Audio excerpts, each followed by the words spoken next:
আমাদের যে ফোল্ডারটা আছে এখানে প্যাস, এই যে ডিএলএলটা আছে, জাস্ট আমরা কপি করব। এখন টেবিলে যে কোথায় গেছে আমার তো মনে নেই, শর্টকাটে রাইট ক্লিক করে ওপেন ফাইল লোকেশন অথবা গো টু ফাইল লোকেশন যেই নামে থাক সেখানে গিয়ে জাস্ট আমি পেস্ট করে দিই। ক্র্যাক হয়ে গেছে। এবার আমরা এটা রান করব। রান করে ইনিশিয়াল ইন্টারফেস এটা কিছুই না, জাস্ট একটা সফটওয়্যার, ফাইল আছে, ওপেন আছে, সেভ আছে, জাস্ট দেখে রান হয় কিনা।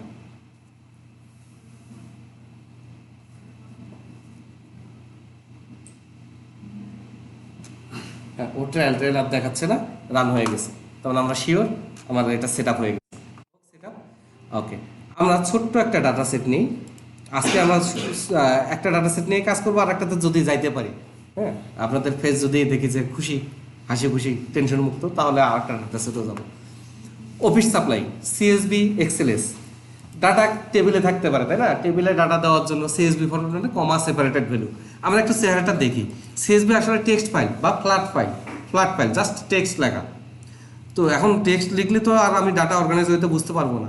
তো আমি যদি এটা ওপেন উইথ নোটপ্যাড করি, সবার পিছিয়ে তো নর্মালি নোটপ্যাড আসি, নোটপ্যাডে ওপেন করলে আমরা দেখি আচ্ছা order date, region, representative, item, unit price, okay, normal data, এবং অল্প কয়েকটা রো আছে। স্যাম্পল ডাটা তো বেশি রো দেয় নেই, আমরা আবার ভয় পেয়ে যাব। তো এইখানে এই যে কমা দিয়ে, এটা হচ্ছে অর্ডার ডেট, এটা হচ্ছে রেজিওন। ও প্রত্যেকটা data line by line one after another আছে, এবং প্রত্যেকটা লাইনে যে কলামগুলা কমা দিয়ে সেপারেট করা আছে। ডাটার মধ্যে যদি কমা থাকতো তাহলে আমি করতাম বিপদে, কারণ আমাকে যখন কাস্টমার বা ক্লায়েন্ট ডাটা দিবে তখন সে এত সুন্দর করে নাও দিতে পারে। তো আপাতত থ্যাঙ্কস গড যে আমাদের কাছে যে ডাটাটা আছে সুন্দর আছে, এটা নিয়ে আমরা আগে আগাই। তবে কাস্টমার ভুল দিতে পারে, ওইটা আমরা মাথায় রাখি। যে কোনো ফরম্যাটে গ্যাপ থাকতে পারে, এখানে নাই, মাঝখান থেকে কয়েকটা চাঙ্ক নাই। ভুল ডাটা দেয় তাহলে সেক্ষেত্রে ঠিক করা দায়িত্ব কি কাস্টমার না তোমার? আমার প্রত্যেকটা কাজের জন্য আমি রেসপন্সিবল। আমি যতদূর পারবো ক্লায়েন্টকে সাপোর্ট দিব, কিন্তু এমনও ইরোর আছে যেটা আমি পারবো না, আমাকেও জানতে হবে ডেফিনেশনটা, কতদূর আমি পারবো কতদূর পারবো না, তাই না? তার কোন ধরনের ভুলের জন্য আমার কত এক্সট্রা চার্জ করা উচিত, বাজেট তো ওইভাবে হবে। আপনি আমাকে সাজানো গোছানো ডাটা দিয়েছেন, সেটার এক বাজেট, আবার আপনার ডাটা আমাকে সাজায় গোছায় নিতে হবে। আপনি গ্যারান্টি দিতে পারতেছেন না ডাটা কতভাবে স্ক্যাটার্ড হয়ে আছে, তাহলে আমাকে ওইখানে একজন ডাটাবেস কনসালটেন্ট, তাই না, বা ডাটাবেস ডেভেলপার বা ডাটাবেস অ্যাডমিনিস্ট্রেটর, তাকে অ্যাসাইন করতে হবে, বাজেট বাড়বে। এই সবগুলো বিষয় আমরা ডিসকাস করব। তো আপাতত আমাদেরকে সুন্দর ডাটা দিছে। এখন ঘটনা হচ্ছে যখন ফাইলটা একটু বড় হবে, কলাম মনে করেন যদি হয় 200টা, তখন নোটপ্যাডে আপনি এইভাবে দেখতে পারবেন না। ফন্ট যতই ছোট করেন, ছোট করতে করতে আপনার দেখার বাইরে চলে যাবে, তাহলে কিছু না কিছু একটা ঝামেলা হবে। ওকে, আবার লাইনেও বোঝা যাচ্ছে না, কতগুলো ডাটা আমি এক্স্যাক্টলি ট্রেসও করতে পারতেছি না। তো আমি এটার জন্য আসলে নোটপ্যাড ইউজ করব না, আর এটা ডাটা আমরা কখনোই এরকম করে ওপেন করব না হুটহাট করে। এটা আমি ভুল করছি, আমি একদম ভিডিওতে সমস্যা মানে স্বীকার করতেছি, আমি ভুল করছি, শিখতেছি, ভুল করবো, সমস্যা নেই। তবে এটা কাভার করা যায় কিভাবে?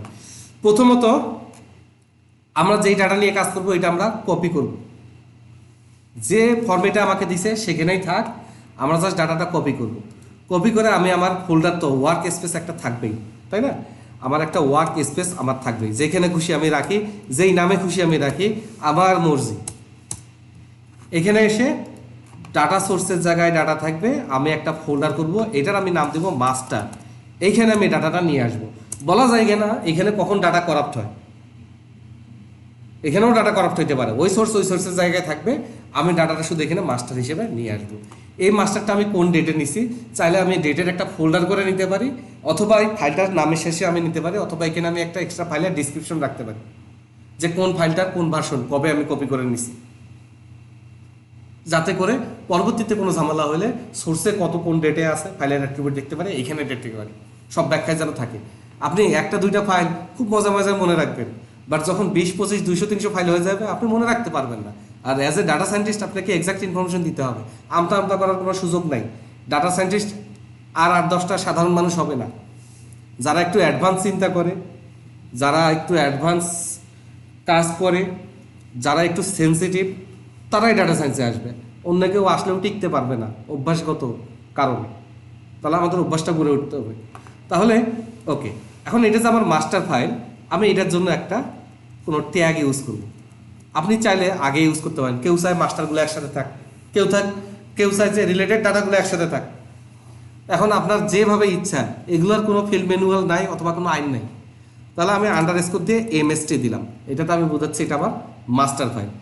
এইটাতেও আমি কোনো কাজ করব না, ব্যাপারটা দুঃখের, অতীব কষ্টের। আমি এটা মাস্টারটা কপি করব, মাস্টারটা কপি করে আমি আর একটা ফোল্ডার করব ট্রানজেকশন অথবা ওয়ার্কিং ডাটা। নর্মালি ট্রানজেকশন দেন, কারণ থিওরি বলে যে মাস্টার ডাটা ফিক্স থাকবে, ট্রানজেকশনাল ডাটা চেঞ্জ হবে বা আপনি ইয়ে করবেন, ঠিক আছে। এবং ট্রানজেকশনাল ডাটাতে আপনার 4-5 স্টেপে ট্রানজেকশন হতে পারে, প্রত্যেকটার আপনি আলাদা আলাদা ভার্সন করবেন। তো আপাতত আমার ভার্সন হবে কিনা আমি শিওর না, কারণ আমি নিজেও এখনো শুরু করি নাই। আর এটা কাজের জিনিস, আমি আগে থেকে আপনাদের কিচ্ছু বলতে পারবো না। আমরা এখানে কাজ করব, আমারও ভুল হবে, প্রচুর ভুল হবে, বাট আমরা ওইটা অ্যাকসেপ্ট করবো, আমরা এখানে ফাইট করবো। কোনোদিন হয়তো সব ঠিকঠাকভাবে হবে, কোনোদিন হবে না। তাহলে এখানে মাস্টারটা ইয়ে করে ট্রানজেকশন TRN01, এটা আমার ফার্স্ট ভার্সন। পরে ভার্সন হোক না হোক তাতে আমার কিছু যায় আসে না, ঠিক আছে। আরও ফোল্ডার চাইলে আপনি করতে পারেন, আরও রিপোর্ট চাইলে আপনি করতে পারেন। এখন এই ডাটাটা প্রসেস করে আপনি ফিনান্সের জন্য একটা, এই লোকের জন্য একটা, তারপরে মার্কেটিং টিমের জন্য একটা, টেকনিক্যাল টিমের জন্য একটা করতে পারেন, সেগুলোর জন্য আপনি আলাদা ফোল্ডার করতে পারেন। আপাতত এতটুকু আমি বুঝতে পারছি। এবার ওই কোনোভাবেই আমি মাস্টার ডাটা নোটপ্যাড বলেন, এক্সেল বলেন, অন্য কোনো সফটওয়্যার কোনোভাবেই ওপেন করবো না। কারণ সফটওয়্যারগুলো ওপেন করার সাথে ফরম্যাট, যেমন এক্সেল একটা বদের হাড্ডি। ও কোনো একটা ফাইল পাওয়ার সাথে ফরম্যাট চেঞ্জ করে দিবে, বিশেষ করে ডেট ফিল্ডগুলা, তারপর হচ্ছে অ্যামাউন্টের ফিল্ডগুলা আপনার ফরম্যাট উল্টাপাল্টা করে দিবে। তো একবার যদি 500 গিগাবাইটের একটা ফাইলে এরকম হয়, 500 বাদ দেন, অত বড় বড় লেকচার করে লাভ নেই, 100-150 মেগাবাইটের একটা ফাইলে যদি ওই কাজ করে ফেলে, আপনি খুঁজে খুঁজে মরেও ঠিক করতে পারবেন না, কোনোভাবেই ঠিক করতে পারবো না যদি আপনার মাস্টার ডাটা না থাকে। মাস্টার ডাটার উপর এই কাজ কোনোভাবেই করা যাবে না। ওই জন্য আমরা ওইটা আছে, জাস্ট খুব সেন্সিটিভভাবে ওইটাকে রাখবো, এই সিএসবিটা দেখবো, ঠিক আছে। এখন যেহেতু আমার কোনো ধারণা নাই, অনেস্টলি স্পিকিং আমার কোনো ধারণা নাই এই ডাটা সেট সম্বন্ধে, আর আমি জানি যে কোনো ফর্মেটে ওপেন করলে এটা নষ্ট হয়ে যেতে পারে, আমি রিস্ক নিব না। আমি ওই জন্য আবার মাস্টার থেকে কপি করবো, ওই দিকে আমি যাইতেও যাচ্ছি না, ওটাতে আমি আরও রিস্ক নিব না। এই জন্য আমি এটা একটা কপি করব, এটা আমি ভার্সন 2 নিব। যেহেতু আমি 2-তে আছি, আমি চাইলে এটা ডিলিট করতে পারি অথবা নেক্সট ভার্সনে যাইতে পারি। এইটা আমি ওপেন করব। এখন আমি সিকিউরিটির এক্সট্রা লেয়ার দিচ্ছি, আপনাদের এটা অভ্যাস করতে হবে, আমার নিজেরও অভ্যাস নেই, কিন্তু আমি যা দেখাবো তা আপনাদের অভ্যাস হয়ে যাবে, এই জন্য আমি কষ্ট করে করতেছি।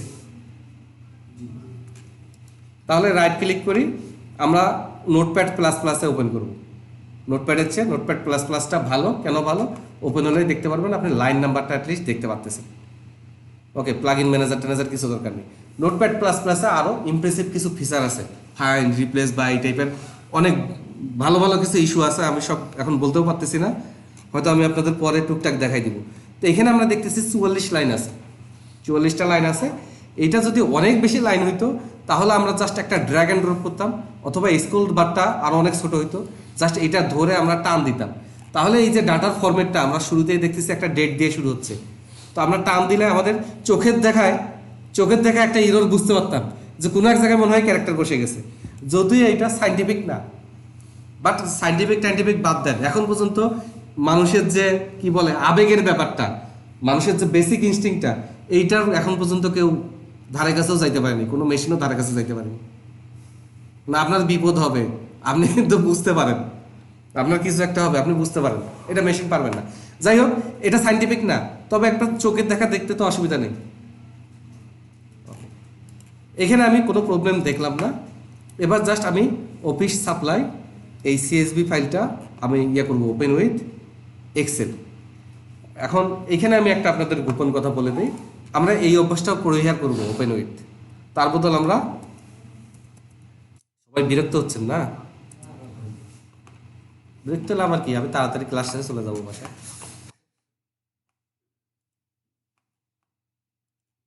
ভালো হয়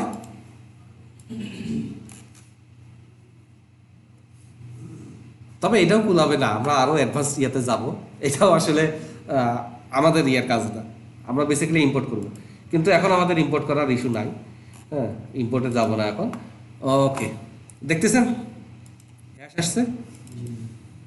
ও আচ্ছা, ডাটা একটু বড় তো, এটা ভয়ের কিছু না, নর্মাল চোখের দেখা আমাদের মনে হচ্ছে ডেট ফরম্যাট ঠিক আছে। হ্যাঁ, তো কয়েকটা ডাটা ডেট ফরম্যাট ঠিক না হলে এই কয়েকটা ডাটা আমরা ম্যানুয়ালি ঠিক করতে পারবো, কিন্তু 40 কোটি হলে আর পারবো না। এখানে আমরা দেখছি 44, তার মানে 33 রো আছে, কলামের নামটাম ঠিক আছে। ওকে, আমার মনে হয় এটা একটা অর্ডার ডেট, কোন রিজিয়ন থেকে অর্ডারটা হয়েছে, এবং রিপ্রেজেন্টেটিভ মানে কোন সেলসম্যানের মাধ্যমে অর্ডারটা হয়েছে বা কোন সেলসম্যানের প্রসেস করছে, আইটেম কি আইটেম অর্ডার হয়েছে, কত ইউনিট অর্ডার হয়েছে, আর ইউনিট প্রাইস কত ছিল। সিম্পল একটা ডাটা। প্রশ্ন আছে, নোটপ্যাডের ক্যাপাসিটি কতটুকু টাকা লোড করতে পারবে? মনে হয় না, আমি পিসির উপর মনে হয় ইয়ে বেস করে, তবে মনে হয় না 10-12 গিগা নোটপ্যাড ওপেন করতে পারবে, মনে হয় না পারবে। আমার কাছে কিছু ডাটা আছে, আমরা ওইটা ট্রাই করবো না ক্লাসে, ঠিক আছে, বড় কিছু ডাটা আছে। ওকে, তো আপাতত আমরা সিএসভি ফাইলটা বুঝছি, কমা সেপারেটেড হলো, এক্সেল তাকে রিকগনাইজ করতে পারছে, এবং এক্সেল ঠিকই সেলে দেখাইছে, এবং চাইলে এক্সেল থেকে আমরা এটা এক্সেলে কনভার্ট করে রাখতে পারি। তবে রিয়েল লাইফে আমরা আসলে সিএসভি ডাটাই পাবো বেশি। এই ডাটা নিয়ে কারো কোনো কোশ্চেন আছে, কোনো observation? Simple simple simple. Okay, তাহলে ডোন্ট সেভ করি, এটা যেহেতু আমি সেভ করি নাই এবং ধরে নিচ্ছি কোনো চেঞ্জ হয় নাই, আমরা এইটাই টেবল এতে লোড করব। আর যদি পিডিএফ এ থাকে সেক্ষেত্রে এটা পিডিএফেও লোড করতে পারে। আমার কাছে স্যাম্পল, আমরা একটা স্যাম্পল পিডিএফ লোড করব। আপাতত আমাদের ফোকাস হচ্ছে এক্সেল আর হচ্ছে সিএসভি। এটা হয়ে গেলে আমাদের ফোকাস হচ্ছে ডাটাবেস ম্যানেজমেন্ট সিস্টেম। ওরা সবগুলো এক্সাম্পল দেখাতে পারবো না, বাট আমরা ওইখানে এসকিউএল কানেক্ট করব। আর পিডিএফ দেখা যাবে, একদিন দেখা যাবে, হ্যাঁ, ওই সহজেই হবে। তাহলে এটা হচ্ছে টেবল এর ইন্টারফেস। আপনাদের বাসায় গিয়ে কাজ হচ্ছে প্রথমে এটা চালু করা। চালু করে আপনারা দেখতে পারবেন যে কানেক্ট আছে। এখানে দুনিয়ার যত ডাটা সেট ছিল, এটা পাবলিশ করার সময় যত ধরনের ডাটা কানেক্টিভিটি ছিল সবই এরা ইনক্লুড করছে। এমন কিছু নাই এখানে নাই, আমি পাই নাই, থাকতে পারে 2-4টা থাকতে পারে। মোর এতগুলোর নাম আমি নিজেও জানি না, ব্লেম মি। তো আমি এসসি চাপি। নর্মালি যদি ডাটা ফরম্যাট আপনারা যে কোনো সময় আমাকে জিজ্ঞেস করতে পারেন। আপনাদের গ্রুপ আছে, গ্রুপে আজকে আমি আপনাদের অ্যাড্রেসটা দিয়ে দিব, গ্রুপে সবাই অ্যাড হবেন, গ্রুপে জিজ্ঞেস করবেন যে কোন ডাটা সেট কি। হয়তো কেউ না কেউ অ্যান্সার দিল, নাহলে আমি অ্যান্সার দিলাম, অথবা ক্লাসেও আমাকে কোশ্চেন করতে পারেন। হ্যাঁ,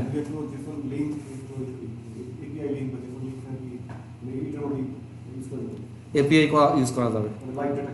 হ্যাঁ, ইভেন আপনার এপিআই টেবিল কিছু নাই, খালি ওয়েব পেজ আছে, ওইখানে 20-25টা টেবিল আছে, সেই ওয়েব পেজও কানেক্ট করে আপনি ডাটা নামাইতে পারবেন। এখানে ইয়ে নেই। তবে টেবিলে ওই ওয়েব কানেক্টিভিটি, এপিআই কানেক্টিভিটি একটু দুর্বল, পাওয়ার বিআই বেশি স্ট্রং। ঠিক আছে, ওকে। তাহলে এখন আপনার দুইটা ব্যাপার আমরা হাইলাইট করি, ডাটা সোর্স আর ডেস্টিনেশন। সোর্স কি, যেখান থেকে আমি ডাটা পাবো। এখন আমার ডাটা কি আছে, সিএসবি। সিএসবিকে আমি কি বলছিলাম, কমা সেপারেটেড ভ্যালু টেক্সট ফাইল অথবা ফ্ল্যাট ফাইল, যে কোনো নামে ডাকি। তাহলে আমরা এত কিছু না দেখি, অনেক কিছু দেখলে মাথা উলটপাট হয়ে যায়, তাই না?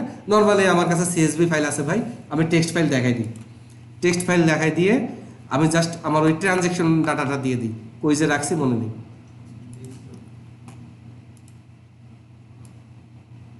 ওয়ার্ক স্পেস ট্রানজ্যাকশন 0-2টা, তাই না?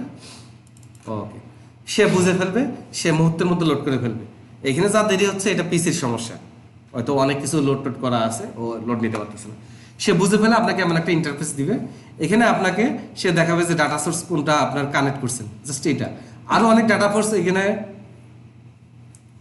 আচ্ছা এগুলো আসছে কেন, জাস্ট এটা আপনাকে ডাটা সোর্সটা দেখাচ্ছে, এটা নিয়ে সিরিয়াস হওয়ার কিছু নাই। চাইলে আপনি ড্র্যাগ অ্যান্ড ড্রপ করে এটাও বসাইতে পারবেন। আমরা আপাতত যেটা আসছে ট্রানজ্যাকশন 2, এইটাকে হাইলাইট করি। আমরা যে কোনো ফাইল অ্যানালাইসিস করার আগে অবশ্যই ফাইলটা করব, এবং খুব বড় ডাটা যদি আপনাকে ক্লায়েন্ট দেয়, সে হেডার দিবে এবং মেইন ডাটা দিবে। হেডার মানে 200-300 ডাটা নিয়ে একটা হেডার দিবে, এটা দিতে সে বাধ্য। আদারওয়াইজ আমি ডাটা সম্বন্ধে আইডিয়া গ্যাদার করবো কীভাবে, যদি না দেয় আপনাকে অ্যারেঞ্জ করে নিতে হবে। এবার আমরা এখানে দেখতেছি যে আমার 43 রো আছে, এখানে 1000-এর বেশি রো লোড করবে না, অথবা আপনি যা লিখে দেবেন তাই আসবে। তো 43 রো, ওকে। আমার কলামগুলোর হেডার সে বুঝতে পারছে, এমন হইতে পারতো সে বুঝতে পারে নাই, তখন মনে হয় এরকম হবে, কিছু ডাটা সেট এরকম হবে, আমরা ওইটা সলভ করা শিখবো পরে। তো আপাতত ডাটা কি ঠিকঠাকভাবে লোড হয়েছে, আপনাদের কি মনে হচ্ছে? খুব কমপ্লেক্স মনে হচ্ছে ব্যাপারটাকে? ওকে, তাহলে আমরা এই ইন্টারফেসটা একটু দেখি। এইখানে আমরা ডাটা সোর্স রিলেটেড ইস্যুই দেখাচ্ছে। এইখানে চাইলে আমরা 100 ধরনের সোর্স থেকে ডাটা আনতে পারি, যা আসবে ওইটা হচ্ছে আমার সোর্স ডাটা, ডিফারেন্ট হইতে পারে। এইখানে সে কিভাবে লোড করবে, সে এখানে ইন মেমোরিতে লোড করতে পারে, তার র্যাম আছে না, পিসির র্যামে সে লোড করতে পারে, অথবা লাইভ যেই ডাটা সোর্সটা আছে সেটা সে লাইভে কানেক্ট করে রাখবে। লাইভে কানেক্ট করে রাখলে সমস্যা, আপনি যদি এখানে কোনো চেঞ্জ করেন, কোনো কিছু অ্যাপ্লাই করেন, তাহলে লাইভেই চেঞ্জ হবে। আর আপনি যদি লাইভে চেঞ্জ করতে না চান, না আমি ওই ডাটা ধরবো না, সরাসরি ডাটাবেজে কানেক্টেড, ওইখানে কোনো চেঞ্জ করা যাবে না, সেক্ষেত্রে আপনাকে এক্সট্রাক্ট দিতে হবে। তাহলে সে কি করবে, ওই ডাটাটা এক্সট্রাক্ট করে তার মেমোরিতে নিতে হবে। এখন সমস্যা কি, এক্সট্রাক্ট করলে আপনার পিসির বা আপনার রিসোর্সের, আপনার যে রিসোর্স আছে এটার ক্ষমতা আপনার জানতে হবে। আপনার 4 গিগা র্যাম, অপারেটিং সিস্টেমে 3.5 গিগা ইউটিলাইজ করতেছে, তার মানে আপনার আছে 500 মেগাবাইট। এখন আপনি যদি এখানে লোড দেন 1 গিগাবাইট ডাটা, তাহলে পিসি হ্যাং করবে। আসলে হ্যাং করে না, ও 1 গিগাবাইটের সেগমেন্টেড ফ্র্যাগমেন্টেড করে নিয়ে নেয়, অথবা সে ওই যে সিস্টেম মেমোরি কি বলে ভার্চুয়াল মেমোরি এগুলো ইউজ করে। এই ক্যাপাসিটি পার হলে সে আর লোড করতে পারবে না, তখন আপনি বাধ্য লাইভে যাইতে। যেমন আপনার তো 2 টেরাবাইট র্যাম হওয়া সম্ভব না, তখন অ্যানালাইসিস করবেন কীভাবে? তখন আপনার ডাটা ওয়্যারহাউস থাকতে হবে, আপনি এখানে লোড করতে পারবেন না, তখন আপনার ডাটা ওয়্যারহাউস থাকতে হবে। ওয়্যারহাউস ডাটা লাইভে কানেক্ট করে দিব আমরা, তাই না? আদারওয়াইজ একটা কোম্পানির ট্রানজ্যাকশন চলতেছে, ওইখানে আপনি কানেক্ট করে, এটা সম্ভব না। এখানে আমাদের এই জায়গায় একটা বেঞ্চমার্ক থাকবে। ওকে, তাহলে বিভিন্ন সোর্স থেকে ডাটা, যে কোনো ডাটা আমি নিয়ে আসতে পারতাম, তাদের রিলেশন আমি বুঝাইতে পারতাম। রিলেশনটা 1-2 হবে না 1-1 হবে না 1-2 মেনি হবে না মেনি টু 1 হবে, নাকি এটা জয়েন হবে, জয়েনিংটা কিভাবে হবে, নাকি ইউনিয়ন হবে, ইউনিয়নটা কিভাবে হবে, এই টাইপের টপিকসগুলো আমাদের ক্লিয়ার করতে হবে। আপাতত সময় মুখের কথাই বললাম যে এখানে আপনি যত খুশি ডাটা সোর্স লোড করতে পারেন, তো আপাতত যত খুশি হোক একটা হোক লোড হয়ে যেত। এবার আমরা এখানে দেখব শিট। এখানে আমরা 3টা শর্টকাট দেখতেছি, আজকে আমরা শিখতেছি কিন্তু। এটা হচ্ছে শিট, ওয়ার্কশিট, এটা হচ্ছে স্টোরি, সরি ড্যাশবোর্ড আগে দিছে, ওকে এটা ড্যাশবোর্ড, আর এটা হচ্ছে স্টোরি। ঠিক আছে, আপাতত ড্যাশবোর্ড স্টোরির দিকে আমরা তাকাবোই না, আমরা জাস্ট নর্মালি শিটে যাব। যেহেতু একটা শিট দিছে, এই শিটটা আমরা রিনেম করব। রিনেম করে কি নাম দিব? সেলস। হ্যাঁ, সেলস বললে হয় না, আচ্ছা আমি বলতে পারতেছি না, তাহলে যেহেতু আমরা সবাই নতুন বলতে পারতেছি না, তো হোক সেলস নামেই নিলাম। এইখানে আমরা দেখতেছি যে আমাদের গ্রাফ আসার জন্য রেডি, ডানে অনেক গ্রাফ আছে, তো কোনটা নিব না নিব দরকার নাই, আমার টেনশন করার কোনো দরকার নেই, সে বুঝবে কোনটা ভালো, আপাতত তাকেই বুঝতে দিই। এখানে আমরা দেখতেছি কলাম রো, এটাকে টেবিলের কলাম রোর একটু আগে আমি যে ডেফিনিশন দিয়েছি তার সাথে মিলানোর কোনো দরকার নেই। ঠিক আছে, এটা ওটার সাথে মিলাবি না, এটা এর কলাম রো কি মিন করছে জানি না। আমরা এখানে দেখব যে আমার এই ডাটা, এই ফিল্ডে 2 ধরনের ডাটাতে সে ভাগ করে নিছে। যেমন নাম্বার অফ রেকর্ড আমার ওখানে ছিল না, সে এটা আমাকে আমার হয়ে বানাই দিছে। নর্মাল পাওয়ার বিআই এটা বানাই দিবে না, এ অটোমেটিক জেনারেট করে নিছে। তাহলে এখানে আমরা দেখতেছি ইউনিট প্রাইস আর ইউনিট, এই দুইটা মেজারে গেছে। একটু আগে আমরা ডাটা দেখছি ইউনিট প্রাইস, ইউনিট হচ্ছে ভ্যালু, শেষে না ওই জন্য না, ভ্যালু মানে কাউন্টেবল নাম্বার, যার কারণে মেজারে গেছে মনে হয়। হ্যাঁ আচ্ছা, নিউমেরিক ওই জন্য মনে হয় মেজারে গেছে। আপাতত আমরা এটা ফিক্স করে লক করে দিই। আর আইটেম এটা মেজারে জানে, এটা ডাইমেনশন। তাহলে এটাকে আমরা টেবলের ভাষায় শিখবো না গ্লোবাল ভাষায় শিখবো? গ্লোবাল ভাষায় শিখবো। এইগুলো হচ্ছে আমার ক্যাটাগরিক্যাল ডাটা। ক্যাটাগরিক্যাল ডাটা, আইটেমটা ক্যাটাগরিক্যাল ডাটা, অর্ডার ডেটটা সে ক্যাটাগরিক্যাল ডাটা হিসেবে ধরছে, রেজিয়নটাও সে ক্যাটাগরিক্যাল ডাটা হিসেবে ধরছে, রিপ্রেজেন্টেটিভটাও সে ক্যাটাগরিক্যাল ডাটা হিসেবে ধরছে। ঠিক আছে, ক্যাটাগরিক্যাল ডাটা কি? আমরা ক্যাটাগরিক্যাল, আমাদের কার বয়স কত, কার ইনকাম কত, কে কত সেল করছি, আমাদেরকে দিয়ে একটা সামারাইজ হবে, তাই না? ওকে, এবার নাম্বার অফ রেকর্ড রোতে আমরা জাস্ট বসাই দিব, ড্র্যাগ অ্যান্ড ড্রপ, কোনো টেকনিক্যাল কোনো ইস্যু নেই।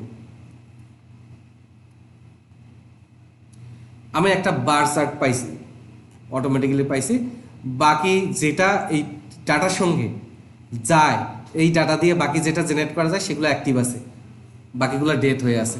তো আপনার যদি মনে হয় আমি এখানে বার দেখাবো না, আমি টেবিল দেখাবো, টেবিলে ক্লিক করেন, টেবিল চলে আসছে। একটা মিনিট, হ্যাঁ হ্যালো, হ্যাঁ সরি, ও টেবিল বোঝা যাচ্ছে না না, তাহলে আমি রিপ্রেজেন্টেটিভও টেবিলে নিয়ে আসি, আসতেছে না।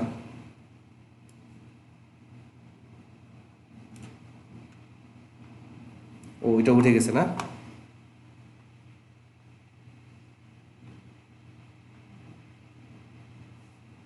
তাহলে রিপ্রেজেন্টেটিভ যখন নিয়ে আসলাম ও নাম্বার অফ রেকর্ড বসাই দিছে, এটা লিটল বিট একটু অকওয়ার্ড আচরণ করতেছে। তো আমরা টেবিলটাকে উঠাই দেই। এটা কেন করতেছে আমরা একটু পরে ক্লিয়ার হয়ে যাব। আমরা চার্টেই থাকি। তাহলে এখানে আমাকে দেখেছে সর্বোচ্চ আছে হচ্ছে 43, তাই না?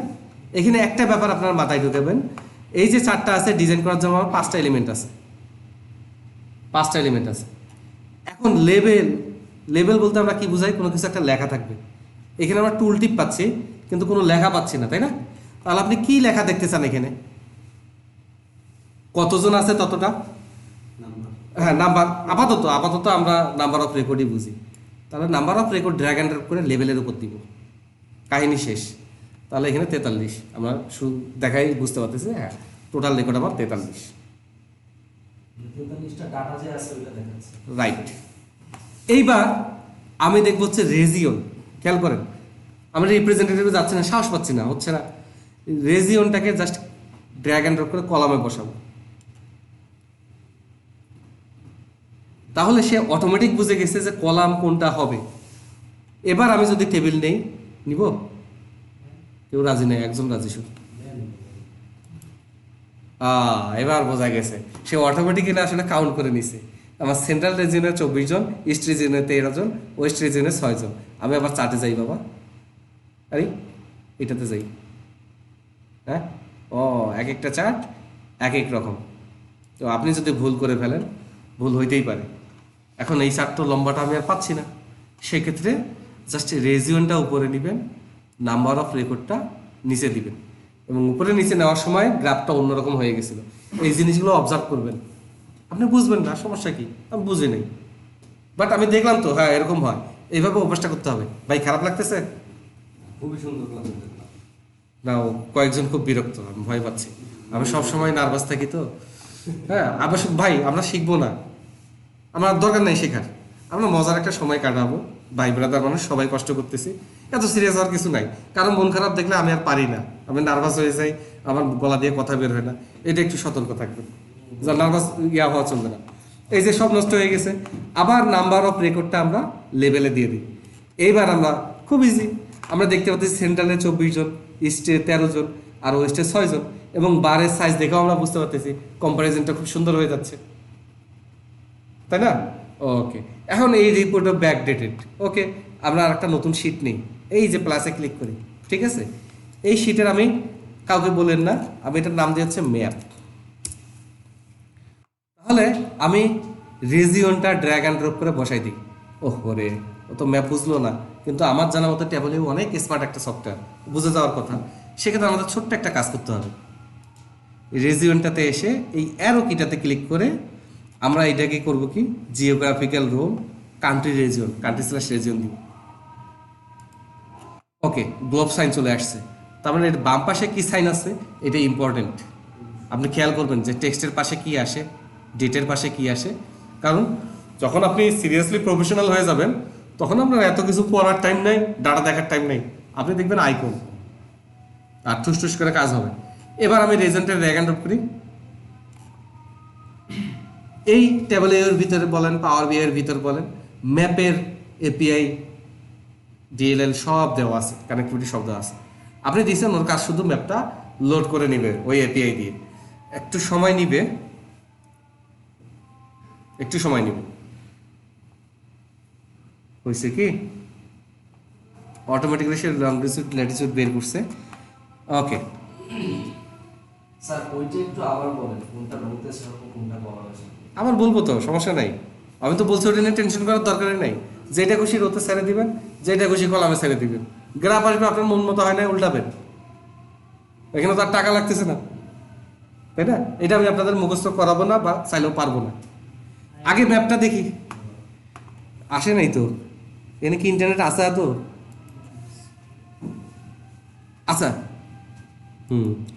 একটু স্লো কাজ করতেছে। ম্যাপ আসলে ওই জায়গাগুলো পয়েন্ট করে দিবে।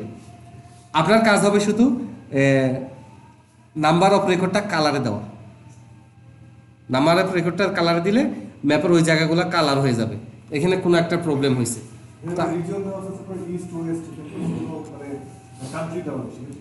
এটা হইতে পারে যে ইস্ট ওয়েস্ট নিতে পারে নাই। তাহলে আমরা পরের ডাটা সেটে এই জিনিসটা দেখবো, এটা বাকি থাকলো। না, আমি কিন্তু ভালো কাস্টমার, মানে বাকি শোধ করে দিই। তাহলে এটা বাকি থাকলো, এখানে আমরা ওইটাও ধারণা করতেছি যেহেতু ইস্ট ওয়েস্ট আছে, ওইটা ট্রেস করতে পারে নাই, এটা হইতে পারে। তাহলে ইস্ট ওয়েস্টটাকে আমাদের কনভার্ট করে আমেরিকা বা সেখানে নিতে হইতো। ওকে, তাহলে এটা থাক। তাহলে আর একটা শিট নেই। ওকে, শিট নিয়ে কোনটা রোতে কোনটা কলামে, এখানে আমরা আগে এটা নাম দিই। আমরা এখন রিপ্রেজেন্টেটিভ অনুযায়ী দেখব। তাহলে আমার প্রথম কাজ হচ্ছে ভাইয়া নাম্বার অফ রেকর্ড। আমার main concern point number of record আপাতত। তাহলে এখানে কনসার্ন করার আর কোনো ইস্যু আছে, আর কোনো পয়েন্ট আছে? আপাতত নাই। তাহলে নাম্বার অফ রেকর্ডটা নেই। এবার আমরা যাই হচ্ছে রিপ্রেজেন্টেটিভটাকে কলামে দিয়ে দিই। হয়ে গেল? ও আচ্ছা, হয় নাই। তাহলে নাম্বার অফ রেকর্ডটা আমরা লেবেলে নিই। তাহলে কার কতগুলা রেকর্ড আছে, এটা কিন্তু মিলিয়ন বিলিয়নে চলে যাবে। ওকে, একটু পরেই যাব আমরা। এখন কথা হচ্ছে না, এই রিপোর্টটা আমি রেগুলার প্রডিউস করি, প্রতিদিন প্রডিউস করি। প্রত্যেকটা সেলস এক্সিকিউটিভ রিপোর্টটা দেখে, ও এখন খুঁজে ওর নাম বের করবে নাকি, মেথু, আমি এখানে। তাহলে আমি প্রথম দিনে একটা কালার অ্যাসাইন করে দিব তাদেরকে। সেক্ষেত্রে রিপ্রেজেন্টেটিভকে ধরে আমি কালার দিয়ে দিব। এক এক রিপ্রেজেন্টেটিভ এক এক কালার অ্যাসাইন হয়ে যাবে। এখন এই বড় ভাইয়ের নাম হচ্ছে রিচার্ড। এই কালার এনার অসহ্য। এই কালার কিছু দেখলে উনি কয়েকটা বিয়েও ভেঙে দিছে এই কালারের যা ড্রেস পরে আসছে জন্য। অনেকের কিন্তু আছে, ডাটা সায়েন্সে কাজ করতে গেলে এগুলো মাথায় রাখতে হবে। অনেকের কিন্তু এইরকম ইস্যু আছে। কারণ উনি আমাকে বলতেছে যে না, আমি এই কালার আমাকে কেন দিয়েছেন, আপনি ইচ্ছা করে দিয়েছেন। তাহলে চাইলে আপনি কালারটাও চেঞ্জ করতে পারেন। কোথায় চেঞ্জ করবেন? শো মি জাস্ট উঠাই দিবেন কে কী কালার আছে। এখন এগুলো আমি শেখাবো না, কিন্তু আপনারা বাসায় প্র্যাকটিস করবেন। বললে আর কি ভাল লাগবে, জিনিসটার প্রতি আপনার ভালোবাসা জন্মাবে, মায়া জন্মাবে, আপনি সেট হয়ে যাবেন এখানে। তো এখানে এডিট করে কালার অ্যাসাইন করা যেতে পারে। এখন রিপ্রেজেন্টেটিভে নাম্বার অফ রো দেখে আসলে নর্মালি আমরা সবাই বুঝি। কেউ কোশ্চেন কেন করেন নাই, হয়তো রাগের চোটে করেন নাই বা ভালো লাগে না ওই জন্য করেন নাই। নাম্বার অফ রেকর্ড দিয়ে রিপ্রেজেন্টেটিভ কে ভালো এটা বোঝানো যাবে না। কেউ চকলেট বেচে, কেউ জেনারেটর বেচে, কেউ হয়তো একটা কম্পিউটার বিক্রি করে, কেউ কম দামি ল্যাপটপ বিক্রি করে, কেউ একটা সার্ভার র্যাক বিক্রি করে। এগুলো তো প্রাইস লেভেল আলাদা। তো সেক্ষেত্রে তাহলে এখানে আমি এটাকে রিনেম করি, অথবা আমি নাম্বার অফ রেকর্ড সরাই দিই। যেহেতু এটা কাজ করছি, এটা আমি সেম কাজই করব, এই জন্য এটা ডুপ্লিকেট করি। কারণ এখানে সাজানোর জন্য আমার অনেক কিছু করতে হয়েছে। এটা আমি আবার করতে চাচ্ছি না, আমি ডুপ্লিকেট করি। ডুপ্লিকেট করে আমি নতুন একটা ট্যাব পাইছি, এইটাকে আমি বলি যে রিপ্রেজেন্টেটিভ ইউনিট। কোন রিপ্রেজেন্টেটিভ কত ইউনিট সেল করছে, তাহলে এখানে কালার যে আইকনটা আছে আমি বসাইছিলাম, কালার আইকন দিয়ে এটা এখানে আছে। আমি কালারটা চাচ্ছি না, ঠিক আছে? ওকে, এবার আমি জাস্ট নাম্বার অফ রেকর্ডটা সরাই দিলাম, আমি ইউনিটটা এখানে রোতে বসাই দিলাম। কোনটা রোতে যাবে কোনটা কলামে যাবে, কনফিউশন দূর হয়ে যাবে ধীরে ধীরে, তাই না? এবার কে কত ইউনিট সেল করছে। এখন নর্মালি বোঝেন, ইউনিট সেল কোথাও কোনো মেজারমেন্ট হইতে পারে যদি আমার একই প্রোডাক্ট হয়। যে আমাদের ব্যবসা শুধুমাত্র আমরা জেনারেটরই বিক্রি করি, আমরা শুধু টিউবওয়েলই বিক্রি করি, তাহলে ইউনিট একটা ইস্যু আসে। তো এখানে আদতে ইউনিটের ইস্যু আসবে না। এখানে আমাকে দেখতে হবে ইউনিট প্রাইস, সেটাও হয় না। তাহলে কি দেখতে হবে, কারো মনোযোগ নাই, আমারও মনোযোগ নাই। এখানে আমি যে বাঁচবো যে কোন সেলস রিপ্রেজেন্টেটিভ ভালো, ডাটা আছে, ইউনিট দিয়ে বোঝা যাবে, ইউনিট প্রাইস দিয়ে বোঝা যাবে। ওইটা তো ইউনিট, কত ইউনিট বিক্রি করছে, ভ্যালু লাগবে, কে কত সেল করছে, সেল অ্যামাউন্টটা লাগবে, এটা তো নাই। এই জন্য আমরা এখানে ক্যালকুলেটেড ফিল্ডে যাব, right click, create calculated field, অন্যদিকে তাকাবো না। ক্যালকুলেটেড ফিল্ডে এসে আপনি এটার নাম দেন সাব টোটাল, অথবা টোটাল নাম দেন। সাব টোটাল হিসেবে আলাদা ইস্যু, কোয়ান্টিটি গুণন ইউনিট, তার সাথে যদি ট্যাক্স জোগাড় করতে হয়, তো আমি নাম দিলাম সাব টোটাল, নামে কি আসে যায়। এবারের মেজারমেন্ট কি হবে, আমার ফিল্ডের নাম ইউনিট প্রাইস, দূর অত বুঝি না, ইউনিট প্রাইস। ওকে, ও থার্ড ব্র্যাকেট দিয়ে নিছে, কারণ এটা একটা ভেরিয়েবলের নামের মাঝখানে স্পেস থাকা চলবে না, যার কারণে ও করছে কি থার্ড ব্র্যাকেট দিয়ে নিছে। তো এটা দেখে আমি অবজার্ভ করলাম, অযথা লিখে গেলে হবে না, প্রত্যেকটা অবজার্ভ করতে হবে। তাহলে আমরা ইউনিট প্রাইস থার্ড ব্র্যাকেট দিছে, ভালো কথা। গুণন আমরা জানি যে স্টার দিয়ে গুণ ইয়া, এখন হইতে পারে না হইতে পারে, আমি শিওর না। আর আমার হবে কি ইউনিটস, তাহলে ইউনিটস গুণন ইউনিট প্রাইস, এটা হলো আমার সাব টোটাল।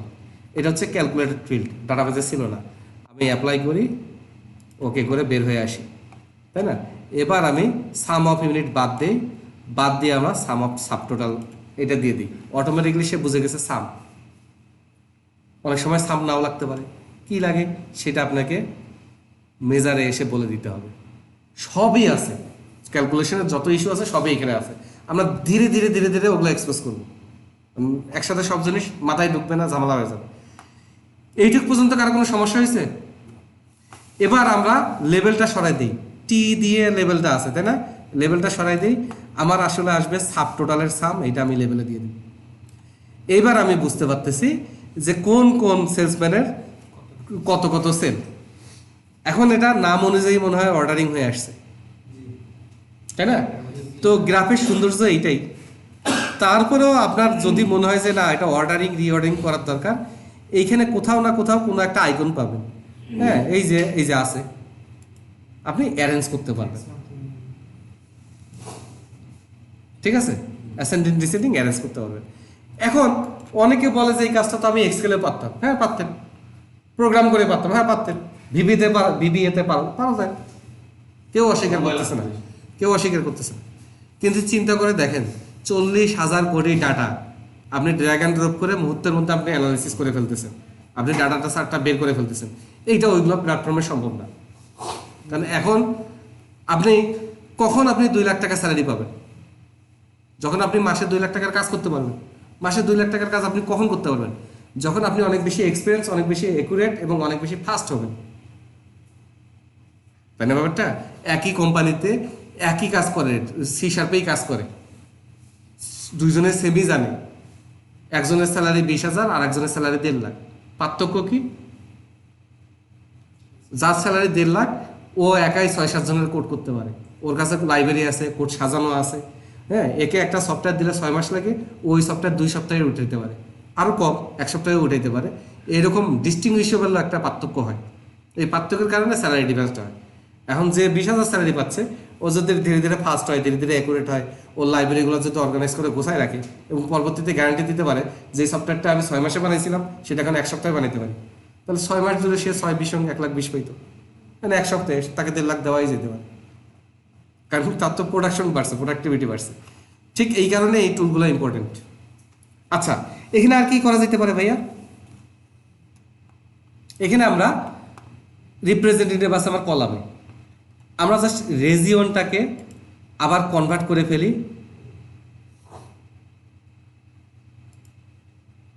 ওয়াল্লাহ, জিওগ্রাফিক্যাল রোল নাম দিয়ে দিই। এবার রেজিওনটাকে আমরা কলামে বসাই। ও আচ্ছা, ওই রেজিওন কই? ওহো, হয় নাই, রিজনগুলো প্রত্যেকবার আলাদা নামে আসছে, তাই না? রিজনটা আগে দিয়ে দিই, দেখেন কলামেই দিচ্ছি বাট আগে দিয়ে দিই, দূর। ও এবার ঠিক আছে। তারপরে রেজন আগে দিলে, আগে রেজনটাকে ধরছে, দেন রিপ্রেজেন্টেটিভকে ধরছে, মুহূর্তের মধ্যে কিন্তু এদিক ওদিক হয়ে যাচ্ছে এবং চার্টে হিউজ পার্থক্য হয়ে যাচ্ছে। এবার যদি আমরা অর্গানাইজ করে দেখি কি হয়, রেজিন ওয়াইজ সে আমাকে দিয়ে দিচ্ছে। তো এরকম ডাটা 40,000 কোটিও যদি হয়, সেলসম্যানের কাজ সেল কত আমি মুহূর্তের মধ্যে প্রেজেন্ট করতে পারি না?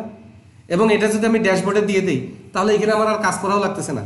যে এটা দায়িত্বে আছে বা সেলস ডিরেক্টর, যে সে শুধু এই ড্যাশবোর্ডে তাকাই থাকবে, সে শুধু ড্যাশবোর্ড দেখবে কার সেল কত, প্রতিদিনকার লাইভ ডাটা যদি দিন শেষে চলে যায়, তাহলে ডিরেক্টর যাওয়ার আগে সে কি করতেছে? লাইভ ডাটা দেখতেছে, কার সেল বেশি কার সেল কম। তার সাথে আমার এত কথা বলার দরকারই নেই। তাহলে অনেক ডাটা ট্রানজ্যাকশন করা, কাজ করা, জিনিসটা ঠিকঠাকভাবে উঠানো, সেটা একটা বিশাল পার্ট। বাট এখানে যে আমরা ভিজুয়ালাইজেশন করতেছি, এটা কি ইম্পর্টেন্ট নাকি ইম্পর্টেন্ট না? যদি আমরা এত সহজে করতে পারি, তাহলে আমরা আরো বেশি ইয়েতে যাইতে পারবো। ওকে, আপনারা যদি রাগ না করেন, আজকে ক্লাসে কি কি পয়েন্টগুলো ডিসকাস করা হবে সেটা আমি একটু টুকে রাখছিলাম, আমি ওপেন করব। আরেকটা ব্যাপার স্যার, এক্সেলে তো আর রিজিওন ধরে পয়েন্ট করা পসিবল পসিবল, সময় লাগে। যারা এক্সপার্ট পারবে, বাট এত তাড়াতাড়ি হবে না। দেখা যাচ্ছে যে ডাটা হইলে তখন সেক্ষেত্রে এক্সেলে লোডার হবে। আচ্ছা, ডাউনলোড টেবল ইউ এগুলো তো আর দেখানোর কোনো ইস্যু নাই। হ্যাঁ, তাহলে আমরা মাস্টার ট্রানজেকশন ভার্সনটা তো বুঝছি। জয়েন আপাতত দেখবো না, জয়েন হচ্ছে ওইটা আমরা পরে আমাদের যাইতে হবে, কারণ ওটার জন্য অনেক অ্যাডভান্স ডাটা লাগবে। মেজার ডাইমেনশন আমরা বুঝছি, ক্যাটাগরিক্যাল, আর ডাইমেনশনগুলোকে বলবো ইন্ডিপেন্ডেন্ট। একটা প্রোডাক্টের প্রাইস 10 হইতে পারে, আর একটা প্রোডাক্টের প্রাইসও 10 হইতে পারে। এইটা বাড়লে ওটা নাও বাড়তে পারে, সেমও থাকতে পারে। ওকে, ইউনিট বাই রেজিওন রিপ্রেজেন্টেটিভ আমরা দেখছি, রেজিওন বাই ইউনিট আমরা ওগুলো দেখছি, ক্যালকুলেটেড ফিল্ড আমরা দেখলাম, অর্ডার করা দেখলাম, কালার আমরা দেখছি, আহামরি কিছু না, লেভেল আমরা দেখছি। ওকে, অলের শোটো এটা লাগবে না, লেভেল অ্যাপ ফরমেশন দরকার নেই আপাতত, is level applied have another formation. Okay, direction. এখন যতটুকু আমি আপনাদের দেখাইলাম, একটু কি খুব কঠিন মনে হয়েছে? ডাল ভাত না? ওকে, এখন এখানে আপনারা একটা হিসাব করতে পারেন, চারটা যেহেতু আমার এমন, এখানে 3000, এই ডাটাটা দেখাইতেই চার্টের জায়গাটা কিন্তু নষ্ট হয়ে গেছে। রিয়েল লাইফে আমার বিলিয়নে ডাটাটা আসবে, বিলিয়নে।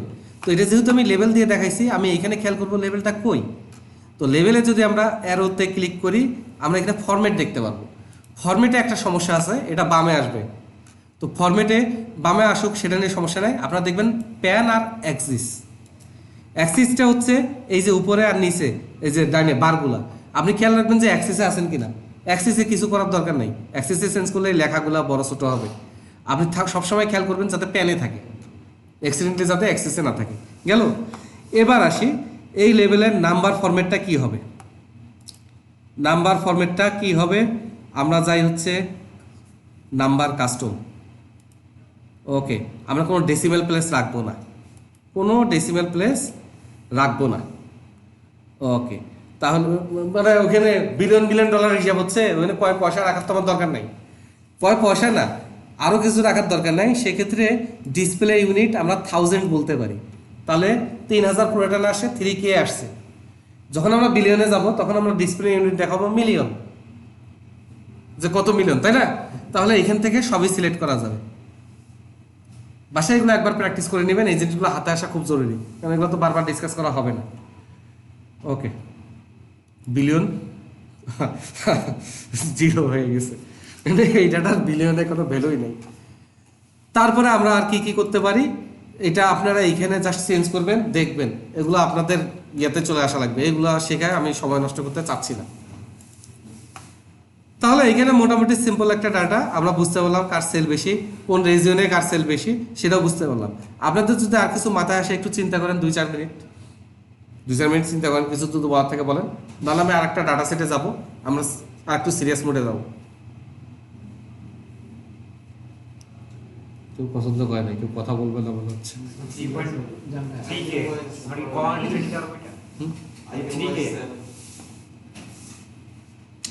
এটা একটা ভালো কথা বলছেন, আইটেম ওয়াইজ সেলকে আনা যেতে পারে। হ্যাঁ, তবে আইটেম যদি 2-3 হাজার হয় সমস্যা, আইটেম যদি 10, 12, 15, 20টা হয় বা 100 হয় তখন আনা যেতে পারে। জাস্ট আপনাকে আইটেমটা আনতে হবে, আগে রিপ্রেজেন্টেটিভ রাখতে হবে, তারপর আইটেম রাখতে হবে। আর যদি এমনি আপনি শুধু আইটেম ওয়াইজ সেল কত, এটা নর্মালি করা যায়। আমার যেহেতু সাব টোটাল আছে, নিয়ে আসলাম, টোটাল সেল হয়েছে 19,628। আর আমি যদি আইটেমটা জাস্ট কলামে বসাই দিই, ও আইটেম তো বেশি না, হাসগা, উগা, দুগা, তিনগা, চারগা, হাসগা, 43 ডাটাতে কয়টা আইটেম থাকবে। তো এখানে সব আঙ্গিকে আনা সম্ভব। হ্যাঁ, আপনাদের কাজ হচ্ছে বাসায় প্র্যাকটিস করে, যেটা আপনার একটু কনফিউশন লাগবে আমাকে জিজ্ঞেস করা, বা নেক্সট ক্লাসে আমি যতক্ষণ আসি নাই বাকিদের সাথে ডিসকাস করা। তো ফুল ডাটাটা আমরা যদি প্রেজেন্ট করতে চাই, প্রেজেন্ট করবেন, কি দরকার প্রেজেন্ট করে? ফাইলে যান, export as power point, export as version, কি ভালো লাগে, পিডিএফ গেল কই, প্রিন্ট টু পিডিএফ। তো এটা পাওয়ার পয়েন্ট একটা ফাইল বানাই দিবে, আপনি মন খারাপ করছেন, এটা পিডিএফ একটা ফাইল বানাই দিবে, এক্সপোর্ট টু পাওয়ার পয়েন্টেই দিই, বুক 1 আমি ডেস্কটপে দিই, এত সময় লাগে না।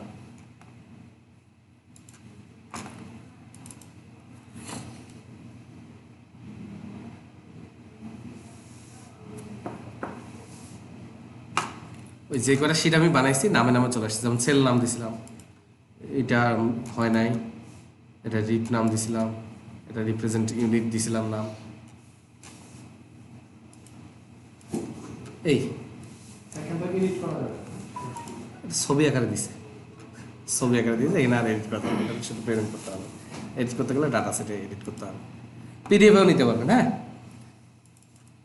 ক্লাস 2 এর টপিকস আসলে ক্লাস 2 না, এটা ক্লাস 1 এরই অন্তর্ভুক্ত, ফাইলের নাম ক্লাস 2, সেটা অসুবিধা নেই। তাহলে আমরা একটা নতুন ডাটা সেট দেখবো যদি আপনারা রাজি থাকেন। এবার একটু টেনশন বাড়বে, সাবধান। আমি এটা ক্লোজ করে দেই, এগুলো মায়া দেখে লাভ নেই, এগুলো আমরা বারবার বানাবো, সেভ করে রাখলে যক্ষের জনের মতো হবে না। তাহলে আমরা আবারও টেক্সট ফাইল নিব, আমরা এবার নিব হচ্ছে টেক্সট ফাইল নাই।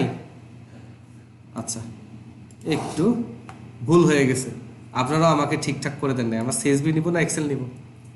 এবার এক্সেল নিই। হ্যাঁ, তাহলে এক্সেলটা কপি করি, কপি করে আবার ওয়ার্ক স্পেসে যাই, ওয়ার্ক স্পেসে গিয়ে কোনো কথা হবে না, মাস্টারে কপি হবে।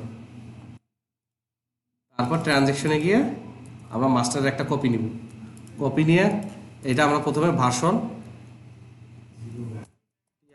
ওইখানে মাস্টার নাম দেই নেই, এটা আমি আলসেমি করতে পারি, আপনারা করেন না, কোনোভাবে যাতে আলসেমি করার অভ্যাস না হয়। এবার যেহেতু এক্সেল ফাইল, অন্য কিছু তো ওপেন হবে না, আমাকে এক্সেলেই ওপেন করতে হবে। ওপেন করে আমরা একটু বোঝার চেষ্টা করব যে এটা কি টাইপের ফাইল।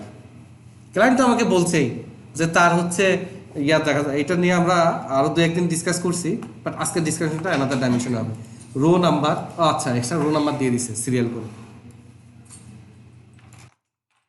10,000, খারাপ না, মোটামুটি 10,000 ডাটা আছে। ওকে, কোনো ফরম্যাটের কোনো ব্যতিক্রম দেখা যাচ্ছে না।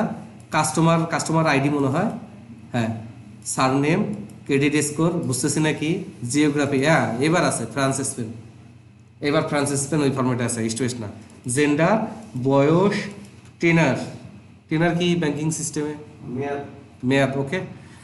ব্যালেন্স, ফিনান্সের লোক আমাদের কোনো হেল্প করতেছে না, তবু হেল্প করবে না, উনি বিরক্ত। নাম্বার অফ প্রোডাক্ট, কয়টা প্রোডাক্ট নিয়েছে, তাই না? হ্যাজ ক্রেডিট কার্ড আছে কিনা, অ্যাক্টিভ মেম্বার কিনা, এস্টিমেট স্যালারি, তার একটা এস্টিমেট স্যালারি করে দিয়ে দিছে, ওইটার আমাকে এস্টিমেট করতে দেয়নি, ভালো হয়েছে। সে এক্সিট করছে কিনা, তাহলে 10,000 কাস্টমার, এই ডাটাগুলো আমাদের আছে, এবং কাস্টমার আমাদের বলে দিছে যে এক্সিট কারা হয়েছে, কেন হয়েছে, এটা একটা ইনভেস্টিগেশন করতে। ওকে, আমরা ডাটা বুঝছি, ডোন্ট সেভ, যেহেতু আমরা কোনো চেঞ্জ করিনি।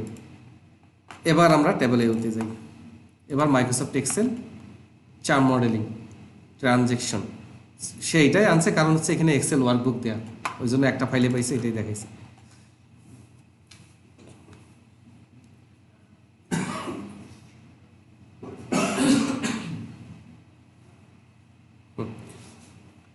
প্রথমত আমাদের ওকে সব ডাটা আসছে, এখানে আমি বেশি হাইলাইট করব না, 1000 ডাটা দেখাচ্ছে, আমি চাইলে এমন করে নেক্সট করে করে সব দেখাইতে পারি, দেখতে পারি। আমি ওগুলোতে যাব না, আমি প্রথম শিটটা রিনেম করব, রিনেম, ঠিক আছে।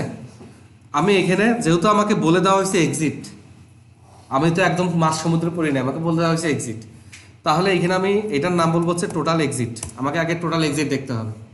ওকে, টোটাল এক্সিট দেখার আগে আমি যেহেতু ডাটা সেট দেখে আসছি, ভালোভাবে স্টাডি করছি, ভালোভাবে রিভিউ করছি, এক্সিটটা টেবিলে দেখছে যে 0 আর 1, সেই জন্য সে মেজারে ফেলে দিছে, কিন্তু এটা তো আমার ক্যাটাগরিক্যাল ডাটা, ও নিউমেরিক দেখে মেজার ভাবছে, বাট এটা আসলে আমার ক্যাটাগরিক্যাল ডাটা। 0 মানে এক্সিট হয় নাই, আর 1 মানে এক্সিট হয়েছে। হ্যাঁ, রাইট ক্লিক করে আমরা এটা কনভার্ট টু ডাইমেনশন করে দিতে পারি, আর বাংলায় কনভার্ট করতে পারি, just drag and drop. Colour, মেজারমেন্টের কালার কিন্তু একটু কি গ্রিন টাইপের, আর ডাইমেনশনের কালার হচ্ছে ব্লু, এই কালারটা খেয়াল করতে হবে। সূক্ষ্ম পার্থক্য হয়তো প্রজেক্টরে বোঝা যাচ্ছে না, বাট আপনার বুঝতে হবে, পার্থক্যটা বুঝতে হবে। এটা হচ্ছে গ্রিন টাইপের, আর এটা একটু ব্লু টাইপের, বামের কালারগুলা, এটা খেয়াল রাখতে হবে। ওকে, এবার ঠিক আছে, সব ডাটা আসছে, কি আসছে না আসছে, আমার আপাতত দরকার এক্সিট। তাহলে নাম্বার অফ রেকর্ড বার চলে আসছে, এবার আমরা নাম্বার অফ রেকর্ড লেভেলে দিয়ে দিব 10,000। ওকে, এবার আমার জানার দরকার এক্সিটেড, এটা আমি কলামে দিয়ে দিই। কারণ আমি ভাই যতটুকু পারি ততটুকুই তো কাজ করবো। কোনটা এক্সিট কোনটা এক্সিট না, সেক্ষেত্রে আমাদের লেভেলিংটা শিখতে হবে। এটা আমার ভুল হয়েছে, ভুল হলে আমরা থক্কু দিয়ে বা আন্ডু দিয়ে আবার আগে যাব। ভুল হয়েছে কোনো ব্যাপার না, এক্সিটটাকে বের করে দিই। ওকে, এবার এক্সিটে আসি, আমরা শিখি হচ্ছে এলআইএস। এলআইএস হচ্ছে ছদ্মনাম। ডাটা সেন্টারে কাজ করতে গেলে উদ্ভট ডাটা পাবেন, এটা প্রেজেন্টেবল ফরম্যাটে পাবেন না, তো আপনাকে এটা জানতে হবে। এই উদ্ভট ডাটা প্রেজেন্টেবল ফরম্যাটে আনার দুইটা উপায় আছে। এক হচ্ছে আপনার রেফারেন্স টেবিল অথবা রেফারেন্স ডাটা থাকতে পারে, যে 1 মানে এক্সিট, 2 মানে স্টেট, 3 মানে nothing, not exit not state, এরকম একটা রেফারেন্স থাকতে পারে। আর একটা হতে পারে আপনাকে আপনার নিজস্ব মেকানিজম দিয়ে বুঝতে হবে, আপনাকে স্মার্ট এনাফ হইতে হবে যাতে আপনি ওটা ফাইন্ড আউট করতে পারেন। যেমন এই ক্ষেত্রে আমি রেফারেন্স ইউজ করবো না, সেক্ষেত্রে রাইট ক্লিক করে অ্যালাইজ দিব। এইটুকু জ্ঞান আমার থাকতে হবে যে 1 মানে ট্রু, এক্সিট হয়েছে, 0 মানে ফলস, এক্সিট হয়নি। তাহলে ওয়ান যে এখানে সে ডিস্টিং ভ্যালুগুলো নিয়ে আসবে। 10,000 রোতে ওই ফিল্ডে যে ডিস্টিং ভ্যালু মানে ইউনিক ভ্যালু, কারণ 1 আছে, 2 আছে, 7 আছে, 9 আছে, এই কয়টা ভ্যালুই আছে, তাহলে সে এই কয়টাই নিয়ে আসবে। এবং সে খুব স্মার্টলি এই কয়টা মুহূর্তের মধ্যে আমাকে নিয়ে এসে দিছে। কোনটার লেভেল কি দিব বা এলআইএস ছদ্মনাম কি দিব। 1 ছদ্মনাম কি দিব ভাই, আর 0 ছদ্মনাম কি দিব, নট এক্সিট। অথবা স্টেট, যেটা খুশি দেওয়া যায়। নট এক্সিট দিলাম না, দুইটাতেই এক্সিট লেখা দেখবে, এটা প্রেজেন্টের জন্য ভালো না। অপোজিট ওয়ার্ড সবসময় ভালো, কন্ট্রাস্ট সৃষ্টি করে এবং ওটাই নিয়ম।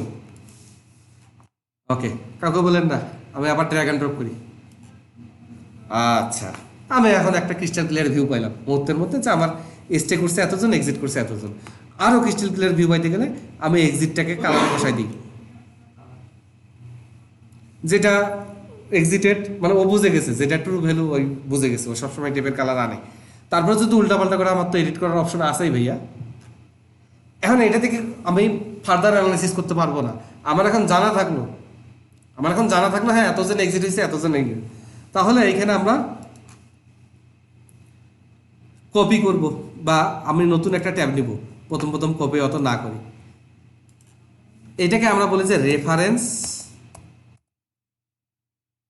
কি বলা যায়, বা বেঞ্চমার্ক। মানে আমি একটা ধারণা নিলাম, কাউন্ট করলাম, এবার আমার বেঞ্চমার্ক ভ্যালু লাগবে যে টোটাল আমার এক্সিট কত হয়েছে বা এক্সিটের পার্সেন্ট কত, যেটা দিয়ে আমি কম্পেয়ার করতে পারবো। আমি যে কম্পেয়ার করবো যে এক্সিট কত হয়েছে না হয়েছে, মেল এত হয়েছে, ফ্রান্সে এত হয়েছে, আমার কম্পেয়ারেবল একটা ফরম্যাট লাগবে না। এটার জন্য একটা মাত্র অপশন পার্সেন্ট। তাহলে আপনারা বিরক্ত না হলে আমি নাম্বার অফ রেকর্ড এখানে আবার নেই, এবং এখানে আমি নাম্বার অফ রেকর্ডটা আমি আবার লেভেলে নেই। এবার আমি এক্সিটটা কালারে নেই, কলামে নিলাম না, কালারে নেই। এবার একটু ডিফারেন্ট হয়ে আসছে। কলামে নিলে সে দুইটা আলাদা বার করে ফেলতেছে, কিন্তু যখনই কালার নিলাম তখন অটোমেটিক লেভেলটা সে নিচে নামে নিছে, কারণ এটাকে সে ডিস্টিংগুইশ করে ফেলছে যে কতগুলার 1 আছে আর কতগুলার 0 আছে, এবং ভ্যালুটা আমাকে এক্সট্রা জায়গায় একবারেই দেখাচ্ছে এবং কালারটা এখানেই দেখাচ্ছে। ওকে, এটা একটা অগ্রগতি, এই কাউন্টটা আমার লাগবে। তাহলে বেঞ্চমার্ক, এটাকে আমি রিনেম করে আমি বলি যে বেঞ্চমার্ক কাউন্ট। এটাকে আবার রাইট ক্লিক করে, কোনোটা কিন্তু রিপ্লেস করা যাবে না, আপনাকে প্রত্যেকটা স্টেপ ওয়াইজ লাগাইতে হবে। তাহলে আমি এটাকে কপি করব, ডুপ্লিকেট, এটা রিনেম করে আমরা বেঞ্চমার্ক কাউন্টের জায়গায় আমরা বলবো পিআরসি, আপনার যেই নাম পছন্দ এটা দিলে ভালো হয়। এবার পার্সেন্ট করতে হবে। পার্সেন্ট করতে গেলে আমরা এই যে লেভেলটাতে ধরবো, খেয়াল করেন, জাস্ট লেভেলটাতে ধরবো। অনেক কিছু আছে তাকাবো না, আমি শুধু তাকাবো অ্যাড টেবিল ক্যালকুলেশনে। আবার আমি জানি এটা ভুলে যাবেন, লেভেলটাতে ধরবো, অ্যাড টেবিল ক্যালকুলেশনে যাব। এগুলো আমরা আর&ডি পরে করবো, বিলিভ মি, আর&ডি আমাদের পরে করতে হবে। এখন শুধুমাত্র আমরা এইখানে অনেক অপশন দেখবো না, পার্সেন্ট অফ টোটাল, শুধু এইটাই আমরা ইউজ করবো, একটাই ইউজ করবো। পার্সেন্ট অফ টোটালে কি আমরা বলবো টেবিল ডাউন, ক্লোজ করে দিই। ক্লোজ করে দিলে আমার পার্সেন্টটা চলে আসছে। এখন কত কাউন্ট, কয় বিলিয়ন, কয় মিলিয়ন, কয় হাজার, আমার কিছু যায় আসে না, আমি পার্সেন্টটা পেয়ে গেছি। এখন কথা হচ্ছে এইভাবে পার্সেন্টটা নিলেও আমার প্রবলেম হবে, কারণ আমি মিলিয়ন বিলিয়ন ডাটা নিয়ে কাজ করবো। ওই জন্য আমি আবার লেভেলে যাই, লেভেলে গিয়ে আমি কোথায় যাব, ফরম্যাটে যাব। এটা আমরা একটু আগে শিখে আসছি, আবার দেখলাম ফরম্যাটে গিয়ে আমরা এইটার প্যানে বলবো যে নাম্বারটা হচ্ছে পার্সেন্টেজ এবং ডেসিমেল প্লেস 0, এবং ওখানে চেঞ্জ করার সাথে সাথে নিচে এখানে চেঞ্জটা আমরা দেখতে পাচ্ছি। ঠিক আছে, ওকে। তাহলে এখন সবাই বলেন তো, আমাকে ক্লায়েন্ট ডাটা দিছে এবং বলছে এক্সিট বের করতে, আমি কিছু দূর আগাইছি না, আমি ক্লায়েন্টকে বলতে পারতেছি না তোমার 20% তো এক্সিট হয়। এখন ক্লায়েন্টের সাথে যদি কথা বলি, সে বলবে না ব্যাংকে 20% এক্সিট নর্মাল, বা ব্যাংকে এক্সিটটা যদি 16-র উপরে যায়, 16 থেকে 16-র উপরে যায়, তাহলে এটা টেনশনের ব্যাপার। এটা আমাদেরকে সেন্ট্রাল ব্যাংক থেকে নির্দেশনা দেওয়া আছে, 16-র উপরে এক্সিট হলে ইনভেস্টিগেট করতে হবে, জবাবদিহি করতে হবে। এরকম অনেক কিছুই তো হইতে পারে, কিছু না জানাচ্ছে, আমরা একটু জানলাম, ভালো না খারাপ? ভালো, অবশ্যই ভালো। তাহলে আমাদের বেঞ্চমার্ক পার্সেন্টেজ হচ্ছে 20%। বেঞ্চমার্ক পার্সেন্ট কত? কেউ কথা বলে না, আমার আর আগ্রহ নেই। Duplicate, rename. এবার আমরা রিজিয়ন ওয়াইজ দেখব, তাই না? ওকে, তাহলে আমি যেহেতু পার্সেন্ট নিয়েই কাজ করব, আমার আর অত লেখার দরকার নাই, আমি দেখব রিজিয়ন অথবা কান্ট্রি। তাহলে যেহেতু ডুপ্লিকেট করে আনছি, এইখানে আমার কাজ হচ্ছে শুধু এটা ক্লোজ করে দেই, জিওগ্রাফিটা বসাই দেয়া, বসাই দিব। দেখি, এবার যেহেতু চার্ট অলরেডি আমার আগে থেকে আছে এবং আমি ডিটেলে দেইনি, সেহেতু সে এটাকে ম্যাপ বানায়নি, সে বুঝতে পারছে যে আমি এটা চার্ট চাচ্ছি, এনভায়রনমেন্টটা ওইরকম ক্রিয়েট হয়েছে। ওকে, তাহলে জিওগ্রাফিতে আমরা দেখতেছি যে ফ্রান্সে এক্সিটের হার 16%, জার্মানিতে এক্সিটের হার 32%, স্পেনে এক্সিটের হার 17%। বুঝা গেছে? ওকে, এখন জার্মানিতে এক্সিটের হার 32% হলেও কাউন্টের দিক দিয়ে দেখা যাবে ফ্রান্সে বেশি, কারণ ফ্রান্সে কাস্টমার অনেক বেশি। হ্যাঁ, নাম্বার অফ প্রোডাক্ট এখানে 6480। ওকে, এখন এই কাউন্টগুলো যদি আমার দেখা লাগে, এখানে কিছু না আসছে, ঠিক আছে, আমরা বলতে পারছি যে জার্মানিতে এক্সিট হয়েছে বেশি। এটা কিন্তু একটা আমরা ডাটা মাইনিং করতেছি, এটা ভিজুয়াল ডাটা মাইনিং, একটা প্যাটার্ন ধরে ধরে আমরা বুঝতে পারতেছি, তাই না? যাই হোক না, কিন্তু আমার তো সংখ্যাগুলো দেখার দরকার, আমি কি চেষ্টা করব? ওকে, যদি চেষ্টা করি, নাম্বার অফ রেকর্ডটা আমি আবার লেভেলে বসাই দিই। আচ্ছা, ঠিক আছে, এবার আমি নাম্বারটাও দেখতে পাচ্তেছি, এটাও দেখতে পাচ্তেছি। এখানে এক্সিট 810 হয়ে 16%, এখানে 814, মানে সংখ্যায় বেশি, এ আসলেই বেশি, তাই না? এখন আমি আপনাদের একটা কথা বলি, সেটা হচ্ছে এইভাবে পার্সেন্ট আর কাউন্ট একসাথে আপনি দেখাবেন না, পার্সেন্ট আর কাউন্ট একসাথে দেখাবেন না। আমি একটা কন্ট্রোল জেড দিই, সেক্ষেত্রে আপনি আর একটা চার্ট নেবেন।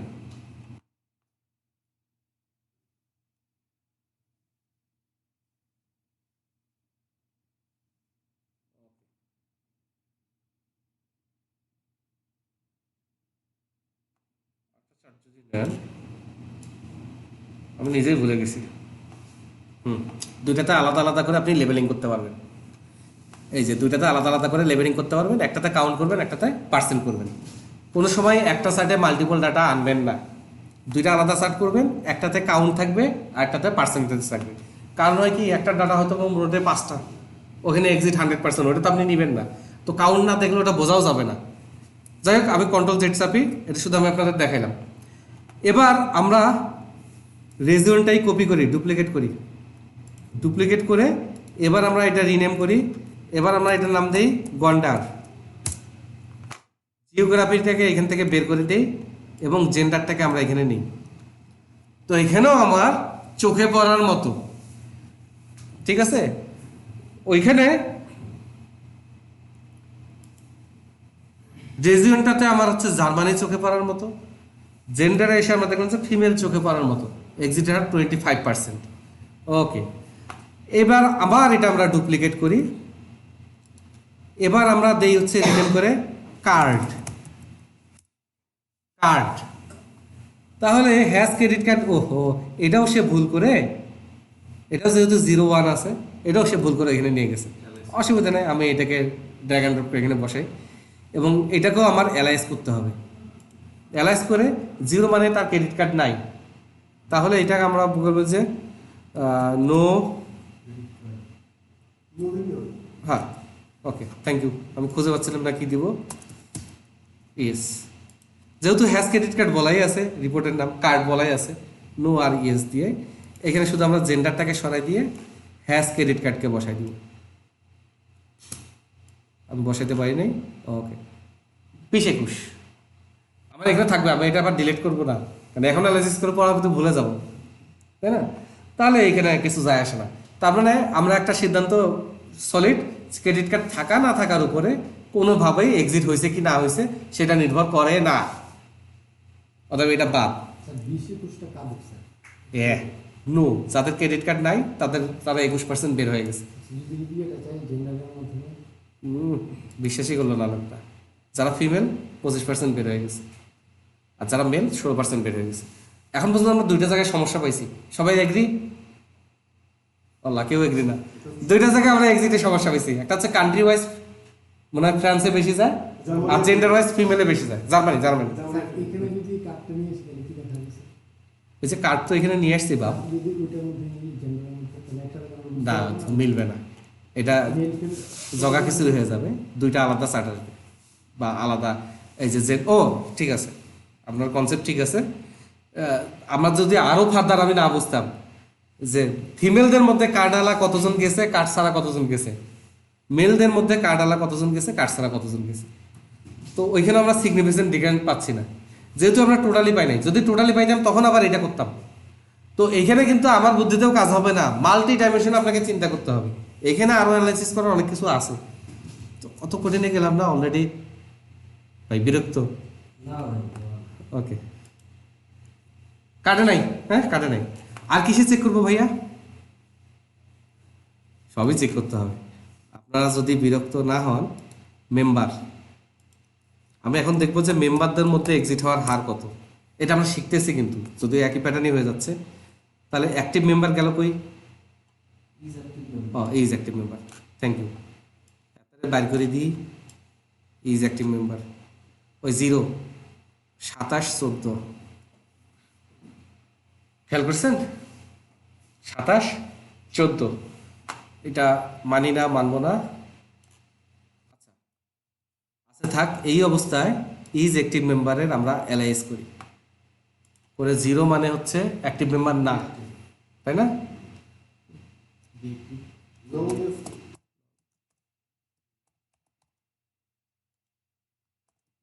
ইয়েস নো দিলেই হইতো, তাহলে মেম্বারদের বের হয়ে যাওয়ার হার কম, নন মেম্বারদের বের হয়ে যাওয়ার হার বেশি। এখন আমার অ্যানালাইসিস বা তাদের সাথে কথা বলার এটা স্বাভাবিক ব্যাপার, যারা মেম্বার এটা নিয়ে কনসার্ন হওয়ার কিছু নেই। বাট আমার কাজ হচ্ছে প্রেজেন্ট করা, আমি প্রেজেন্ট করলাম। স্যার মেম্বার নন মেম্বার বলতে কি? এটা ওরা জাস্ট একটা ডাটা দিছে। হ্যাঁ, যারা মেম্বার আছে না, কম ধরেন একটা দোকানে সবাই খরচ নেয়, 150-200 জন বাকি নেয়, বাকি মেম্বার। কিছু দোকানদার আছে খুব চালাক, ব্যবহার ভালো, কিন্তু কি করে সবসময় জেদ রাখে।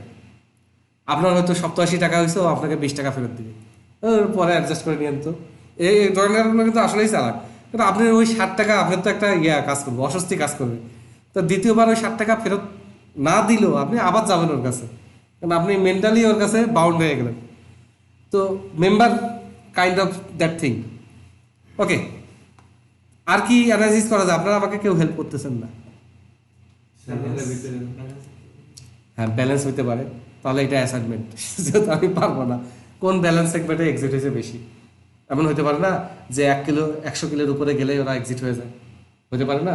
তাহলে আমার 100 কিলোর উপরে যাদের ব্যালেন্স হয়ে যায় তাদেরকে আমি ঠিকভাবে টেক কেয়ার করতে পারতেছি না। তারা তো একটু ভিআইপি আচরণ চায়, সে লাইনে দাঁড়াবে না। যারা 100 কোটি টাকার উপরে আছে সে কি লাইনে দাঁড়াবে নাকি? তার মানে ওই জায়গাটায় আমার কাজ করতে হবে, ব্যালেন্স দিয়ে অ্যানালাইসিস করা যেতে পারে যে কোথায় এক্সিট হচ্ছে বেশি। ব্যালেন্সটা কি মানে কার্ডে কত ইউজ করতেছে হ্যাঁ। বোঝা যাচ্ছে। তাহলে ব্যালেন্স এখন কেমনে করবেন ভাইয়া? ব্যালেন্স মনে করেন যে 1 টাকা থেকে শুরু হয়ে 5000 কোটি টাকা পর্যন্ত প্রত্যেকটা সেগমেন্টে প্রত্যেকটা 1 টাকা 1 টাকা করে ব্যালেন্স থাকতে পারে। তাহলে ব্যালেন্স আপনি কেমনে এখানে অ্যানালাইসিস করবেন? 10 বিলিয়ন ডাটা, তাহলে ডিফারেন্ট 1 মিলিয়ন ব্যালেন্স থাকতে পারে না? 1 টাকা আছে, 2 টাকা আছে, 2.5 টাকা আছে, 3.5 টাকা আছে, কেমনে করবেন? এটা তো ইন্টারেস্টিং। আচ্ছা আমি আগাবো, আপনার তো ভালো না লাগে থাক ভাই, না আমার জোর কোনো বানানোর কোনো ইয়ে নাই। আমি আপনাকে খুব সন্দেহ করতেছি। হ্যাঁ, আপনি মনে মনে আমাকে গালিগালাজ করতেছেন? আচ্ছা ঠিক আছে, না করলেই ভালো। আমি কিন্তু বোনের কথা মাঝে মাঝে পড়তে পারি। আপনার সাথে আজকে প্রথম পরিচয়ের জন্য হয়তো পড়তে পারতেছি না। রিনেম। ব্যালেন্সের কি রেঞ্জটা ঠিক করে দেন না যে আপনি গুড, থ্যাংক ইউ। এই বুদ্ধিটা আমার মাথায় আসতেছিল না। Balance, SGMT, balance segment. এইটাকে সেগমেন্ট আমরা আমাদের রেগুলার ভাষায় বলবো। এখন এখানকার ভাষায় কি বলবো আল্লাহ জানে। ও ওইটা তো হয় নাই। আচ্ছা, নাম্বার অফ রেকর্ড হয় নাই, আবার তারপর হচ্ছে আরেকবার করি, সমস্যা কি, তাই না? কোথায় বসবে ভাইয়া?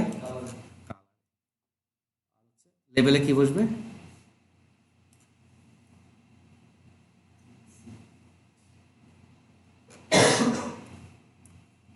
হয়নি। নাম্বার অফ রেকর্ড লেভেলে তারপর জন্য কি হবে ভাইয়া পার্সেন্ট করতে গেলে? আমি ভুলে যাই, অথচ আমাকে কেউ হেল্পও করে না। ফরম্যাট না করে নাই, আমার মনে পড়বে।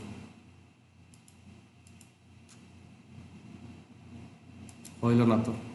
আচ্ছা, যা হয়েছে হয়েছে। এবার এটাকে ধরে calculation, percent of total. Doubt দেখেন, আমি ভুলে যাচ্ছি। ঠিক আছে, ওকে। আমরা ব্যালেন্সটা চাচ্ছিলাম। প্রথমে একটু ব্যালেন্স দিয়ে দেখি। এই বড় ভাই বুদ্ধি দিচ্ছে, আমার খুব ধরছে বুদ্ধিটা। ব্যালেন্সটা যেহেতু আমরা কলামে নিব, এটা দিয়ে চার্ট করব, এটা আমার এখানে মেজারে আসবে না, কারণ ব্যালেন্সের কোনো সাম এভারেন্স হবে না, এটা জাস্ট ক্যাটাগরিক্যাল ডাটাই হবে। এই জন্য মুশকিলটা হয়েছে বেশি, ওই জন্যই ব্যালেন্স আসছে। এবার আমরা ব্যালেন্সটা এখানে দিই। আপনারা বুঝতে পারছেন 10,000 ডাটাতে কত ধরনের ব্যালেন্স? এটা চার্টে আনা সম্ভব না। তারপরে আমাকে সেগমেন্টেড করতে হবে। আমরা Ctrl Z দিই, হ্যাঁ, Ctrl Z দিয়ে এবার ব্যালেন্সে রাইট ক্লিক করে আমরা এখানে যাব হচ্ছে ক্রিয়েট। এখানে আমরা যাব হচ্ছে বিন। গ্রুপ দেখে যায় না, group another thing, group is another thing. Bin, bin মানে ছোট ছোট বাস্কেটে আমরা ভরবো। এই যে ডাটাগুলো নিয়ে আমি বকবক করতেছি, চাপাবাজি করতেছি, আমি জানি, আমি এটা নিয়ে স্টাডি করছি এবং এটা আমাদের নোন থিং, আমাদের দুনিয়া থেকে আসছে, চেনা জানা দুনিয়া থেকে আসছে। রিয়েল লাইফের জীবনেও এরকম হবে না, আজগুবি আজগুবি প্রবলেম আসবে। আর আপনি যদি চ্যালেঞ্জটা নিয়ে পালান, আপনি কিসের ডাটা সায়েন্টিস্ট? যে চ্যালেঞ্জ নিতে পারে না, তার লাইফে ইমপ্রুভমেন্ট হওয়ার কোনো স্কোপই নাই। সে লাইফে প্রথম যে জবটা পাইছে ওইটা দিয়ে তার যতটুকু ইমপ্রুভমেন্ট হয়। তো এখানে চ্যালেঞ্জ আসবে। চ্যালেঞ্জ আসলে এই যে ডাটাটা আমি সেগমেন্টেড করবো বা ছোটো ছোটো বাস্কেট করবো, আমার বাস্কেটটা কত বড় হবে, কোন রেঞ্জে হবে? এখন আমি নাই বললাম 10,000 নেন ভাই, 10,000 নেন ভাই, 20,000 নেন, ও বেশি হয়ে যাচ্ছে ভাই, 50,000 নেন। যখন বিলিয়ন ডাটা হবে, আনরিকগনাইজ ডাটা হবে, যে ডাটার সম্বন্ধে আমার কোনো আইডিয়া নেই, এই সফটওয়্যারগুলো এত ইন্টেলিজেন্ট, সে আপনাকে সাইজটাই বলে দিবে কত সাইজ হবে। হ্যাঁ, আপনি এক্স্যাক্টলি এই যে 49-11 নিবেন না, 5,000 নেন। আপনার সাজেশনটাই আপনাকে কে দিত? এই জন্য এই টুলগুলো মানুষ ইউজ করে। সে খুব সুন্দরভাবে এবং খুব পারফেক্ট ওয়েতে দেখাই দেয়। বাট এখন যেহেতু আমরা ক্লাস শিখতেছি,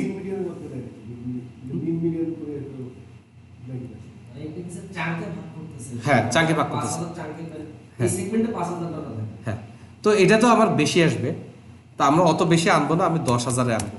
কারণ সবসময় ও সাজেশন দিবে আর আমি শুনবো, সেটাও সবসময় কারেক্ট নাও হইতে পারে। কিন্তু আনরিকগনাইজ ফরম্যাটে সে আমাকে অনেক হেল্প করবে। এটা আমার রিকগনাইজ ফরম্যাট, আমি $10,000 নিয়ে আসবো, $10,000 করে বিন করবো, ওকে দিব। এবং কি ডাটার এগেনস্টে সে অ্যানালাইসিস করছে সেটাও সে দিয়ে দিচ্ছে। চাইলে আপনি এগুলো চেঞ্জ করেও ক্যালকুলেট করে নিতে পারেন। আমি আর নাই, আমি ওকে দিলাম। তাহলে ব্যালেন্সের বিন একটা তৈরি হয়ে গেছে। এবার ব্যালেন্স না নিয়ে ব্যালেন্সের বিনটা নিই, ভাইয়া নিব। গ্রাফটা দেখতে সুন্দর হয়েছে, হ্যাঁ, জাস্ট চোখের দেখায় ভালো লাগতেছে, তাই না? চোখের দেখায় ভালো লাগতেছে। তো হোক, চোখের দেখায় ভালো লাগুক। এখানে জিরো ব্যালেন্স অনেকেরই থাকে। আমার এখন আমি জানি না, আমি যে আমাকে ডাটা দিচ্ছে তাকে বলবো যে ভাই জিরো ব্যালেন্সটা কি? এখানে এক্সিটেড আর অনেক, এখানে কাউন্ট অনেক, কাউন্ট আমার অনেক আসছে জিরো ব্যালেন্স। তো সে আমাকে বলে দিল ওইটা পার্সেন্ট, তো ওইটা আমি ওই যে ভুল করছি। তারা এখানেও আমাদের দুইটা চার্ট নিতে হবে।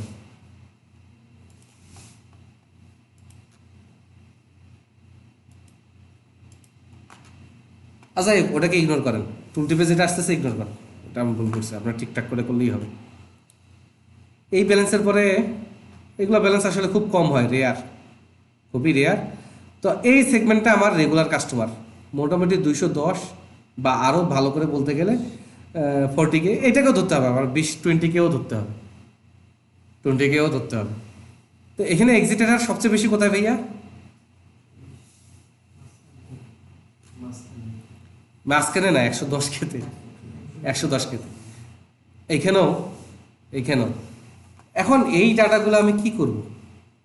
এই যে এই ডাটাগুলো তো আমার দেখার দরকার নাই, তাই না?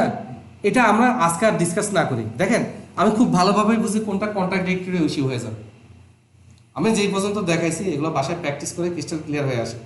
এই যে একটা ডিস্টার্বিং গ্রাফ, দেখতে সুন্দর, বাট এটা আসলে ডিস্টার্বিং, কারণ এগুলো আমার একটা গ্রুপে যাবে, এগুলো একটা গ্রুপে যাবে, কিছু একটা এখানে ইঞ্জিনিয়ারিং করতে হবে, যাতে চারটা আমি বড় করে হাইলাইট করতে পারি, যে জায়গায় পয়েন্ট হয় সেটাই হাইলাইট করতে পারি। তো সেই হাইলাইট আমি আজকে গেলাম না, ঠিক আছে, আজকে গেলাম না। তো ব্যালেন্সের আমরা বিনটা বের করতে পারতেছি। এখন কিছু ভ্যালিডেশনেরও ব্যাপার থাকে, বলবো? তাহলে দুইজন রাজি, তারপর চাকরি যেহেতু বলতে হবে। আমার ডাটাটা যে দিছে, ঠিক ডাটা দিছে না আজাইরে এক জায়গা থেকে চাঙ্ক উঠাই দিছে, যেটা দিয়ে অ্যানালাইসিস করে দেখা সম্ভব না। কেউ যদি বাংলাদেশে একটা লোক, কোনো ধারণা নাই, তাকে যদি আপনি এখন বস্তিতে নামাই দেন, টেনটি কলোনির ওইদিকে নামাই দেন, ওইখানে যদি সে 15-20 দিন থাকে, সে বাংলাদেশ সম্বন্ধে কি ধারণা নিয়ে যাবে?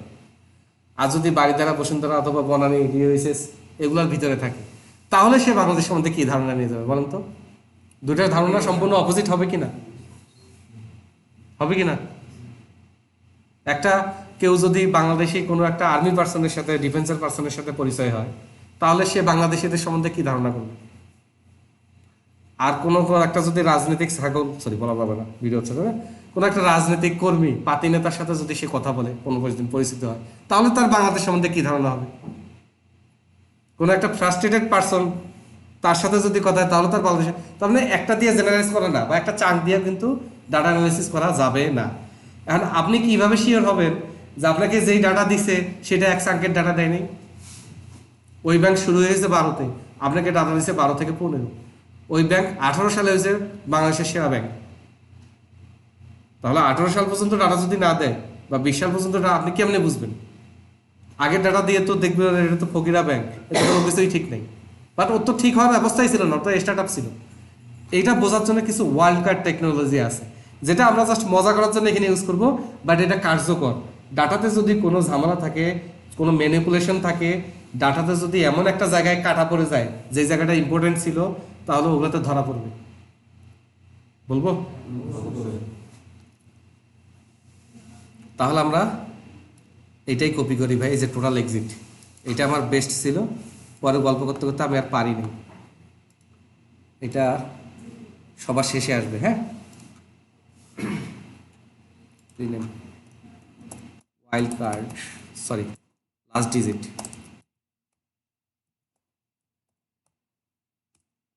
এটা অনেকে আনলাকি, লাকি এরকম একটা ফরম্যাটে আসে না।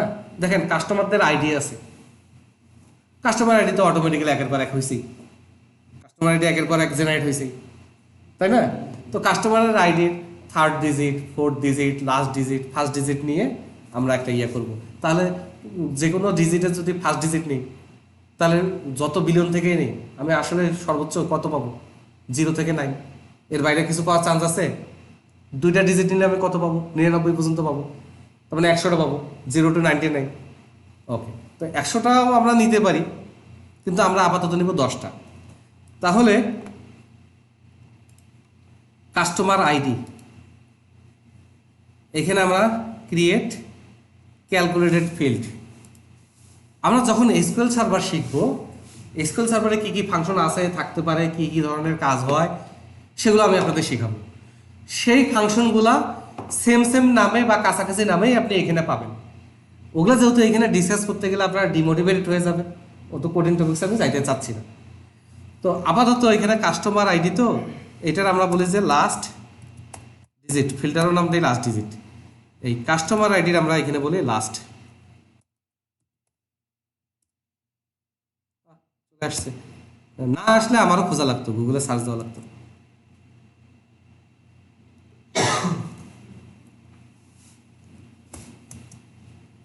ওয়ান তাহলে আমি আর পারবো না।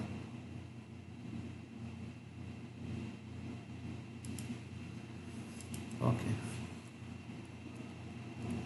এটা কনভার্ট করতে হবে। এখানে কনভার্ট করতে হবে। এখন আমিও পারতেছি না, মনে নেই। আমার জোর হচ্ছে গুগল, কিন্তু আমার আর একটা জোর আছে, সেটা হচ্ছে আমি, যেহেতু আপনারা ডিম সুরে মারতেছেন না, তবে আর এক ফর্মেটে যাবো, একটা না একটা উপায় আমার বের হবে। যেহেতু ইন্টেজার আমি স্ট্রিং করার কনভার্ট করার ফর্মেটটা ভুলে গেছি, ক্যাস্ট করা অথবা কনভার্ট করা, সেটা আমি এখানে আর একটা নোয়াখালী বুদ্ধি বের করবো। যে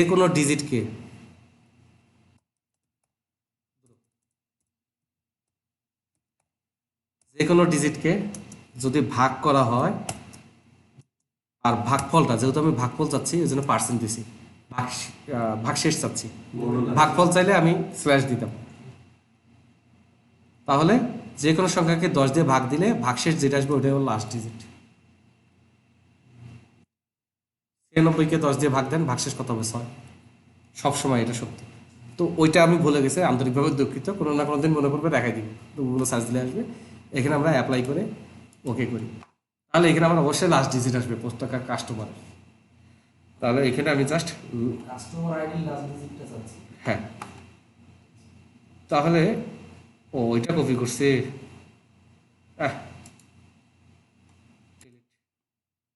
বেঞ্চমার্ক, হ্যাঁ এটাও না, বেঞ্চমার্ক পার্সেন্ট। আপনারা আমাকে একটু হেল্প করতেছেন না, এই জন্য আমার ভুল হচ্ছে বেশি। এটা আমি বাইরে গিয়ে বলে দিব।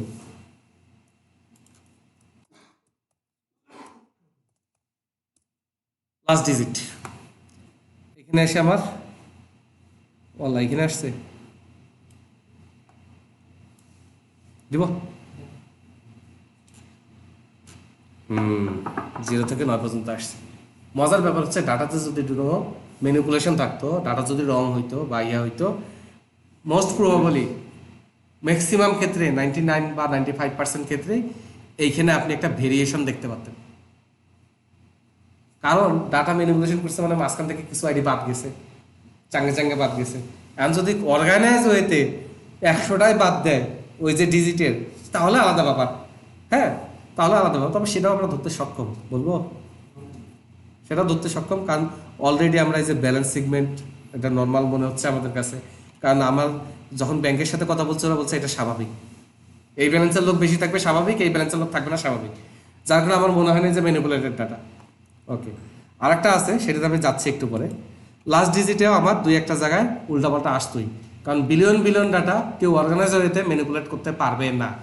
যা করবে র্যান্ডমলি করবে, আর র্যান্ডম ডাটা এখানে ধরা খাবে। এখানে যেহেতু আমরা দেখতেছি সব বেঞ্চমার্কের কাছেই, আমার বেঞ্চমার্ক হচ্ছে 20%, যেটা শুধুমাত্র প্রথমেই আমি বের করে নিয়েছি, এবং ওইটার উপরে এখন পর্যন্ত আমি চলতেছি। যেহেতু আমার মেন পয়েন্ট এক্সিট, তাহলে এখানে আমি বলতে পারি আমি আমার ডাটার ব্যাপারে কনফিডেন্ট, আমার ডাটাতে খুব বেশি ভুল নাই। যদিও ভুল থাকে, সেটার উপর এই অ্যানালাইসিসের কোনো ইফেক্ট করবে না। আর একটাতে আমরা যাব, এটা জাস্ট ডিজিট যদি অ্যাকচুয়ালি আমরা কি বের করব? এটা জাস্ট ওয়াইল্ড কার্ড। ডাটাতে যদি কোনো ঝামেলা থাকতো, আমরা এখানে বুঝে ফেলতাম। মানে কি ধরনের প্রবলেম থাকলে কাস্টমার আইডি আছে কিনা এরকম। হ্যাঁ, দেখলাম যে আমরা তিনে এক্সিটের পার্সেন্ট অনেক কম, 12%। তো এটা তো ডিজিট ধরে হওয়ার কথা না, তাহলে 3 কেন 12%? তখন দেখা যাবে যে যদি ডাটাতে বড় অ্যানালিসিস চালানো যায় এসকিউএল সার্ভার অথবা ওরাগুলো, দেখা যাবে যে কিছু আইডি সিকোয়েন্সে নাই, 13 নাই 23 নাই, এরকম কিছু না কিছু ডিসক্রিমিনেশন হবে। ফরম্যাটটা ঠিক আছে। হ্যাঁ, তো র্যান্ডম ডাটা যদি কেউ ডিলিট করে বা ম্যানিপুলেট করে, 4-5টাতে এরকম মিলতো না। এখন যেহেতু আমার 20%, সবই 20%-এর কাছাকাছি আসছে। আমরা কি এটা করতে পারি না, ডাটা ম্যানিপুলেট করা ওই কাহিনীটা দেখতে? হ্যাঁ, সেটা আমরা এখন যেতে পারবো না, পরে আমরা যাবো, এই টেকনোলজির ডিপে আমরা যাবো। যেমন আপনি রাস্তায় 100টা লোককে জিজ্ঞেস করলেন যে এই এলাকায় ওয়ার্ড কমিশনার কি হবে 2 দিন পর, তো 100টা লোককে জিজ্ঞেস করলে আপনি বুঝতে পারবেন কে পপুলার, বোঝা যাবে না? এখন যদি এরকম হয় যে 100টা লোকের মধ্যে 98টাই ছিল একটা লোকের খাস চামচা, এবং ওরা ওই সময় এই জায়গায় ছিল, এবং আপনি দৈবজন ওইখানেই করছেন, এটা হওয়ার চান্স খুবই কম। তো এটা হচ্ছে সেই জিনিসটা, যে আমার ডাটার কোনো ভুল টুল আছে কিনা সেটা। আর একটা ব্যাপার বাদ গেছে ভাইয়া, বলবো, কপি করে অলরেডি আনছি, সেটা হচ্ছে এজ।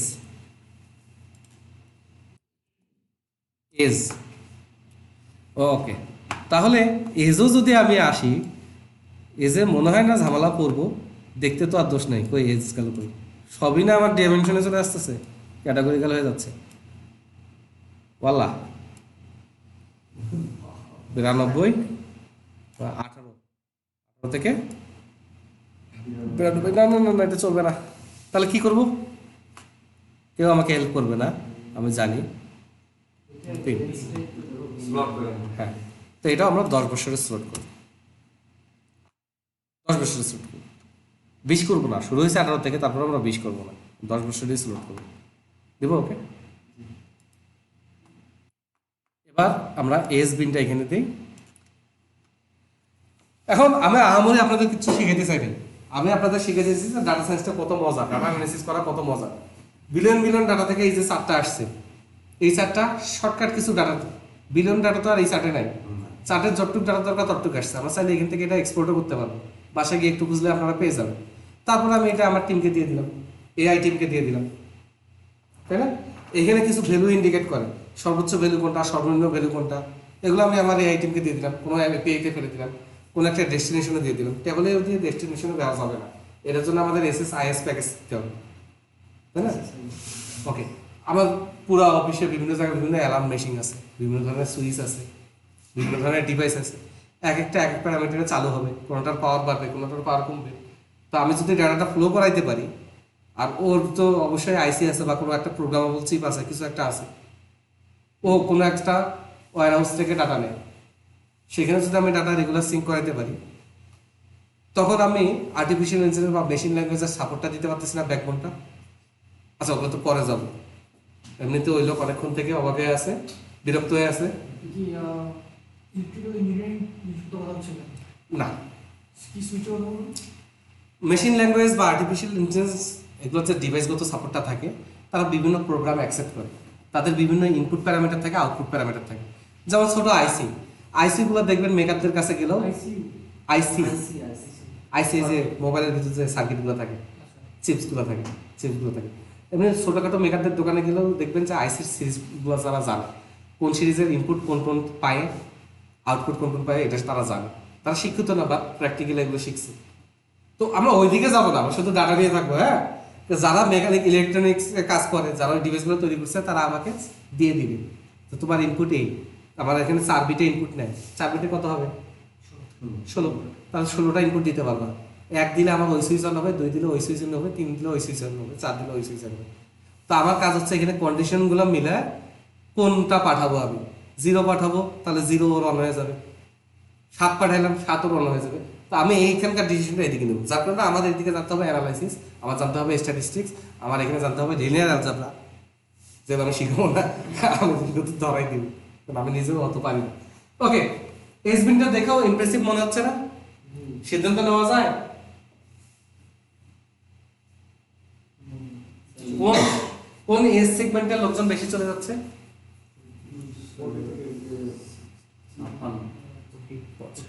40, এই জায়গায় সবচেয়ে বেশি না, এই যে 56, কিন্তু এখানে কাউন্টে কম, আর এই বয়সে চলে যায় 50-র পরে কে আর ব্যাংকে আসে, ব্যাংকে আসার আসে কমায় যায় রিটার্ন।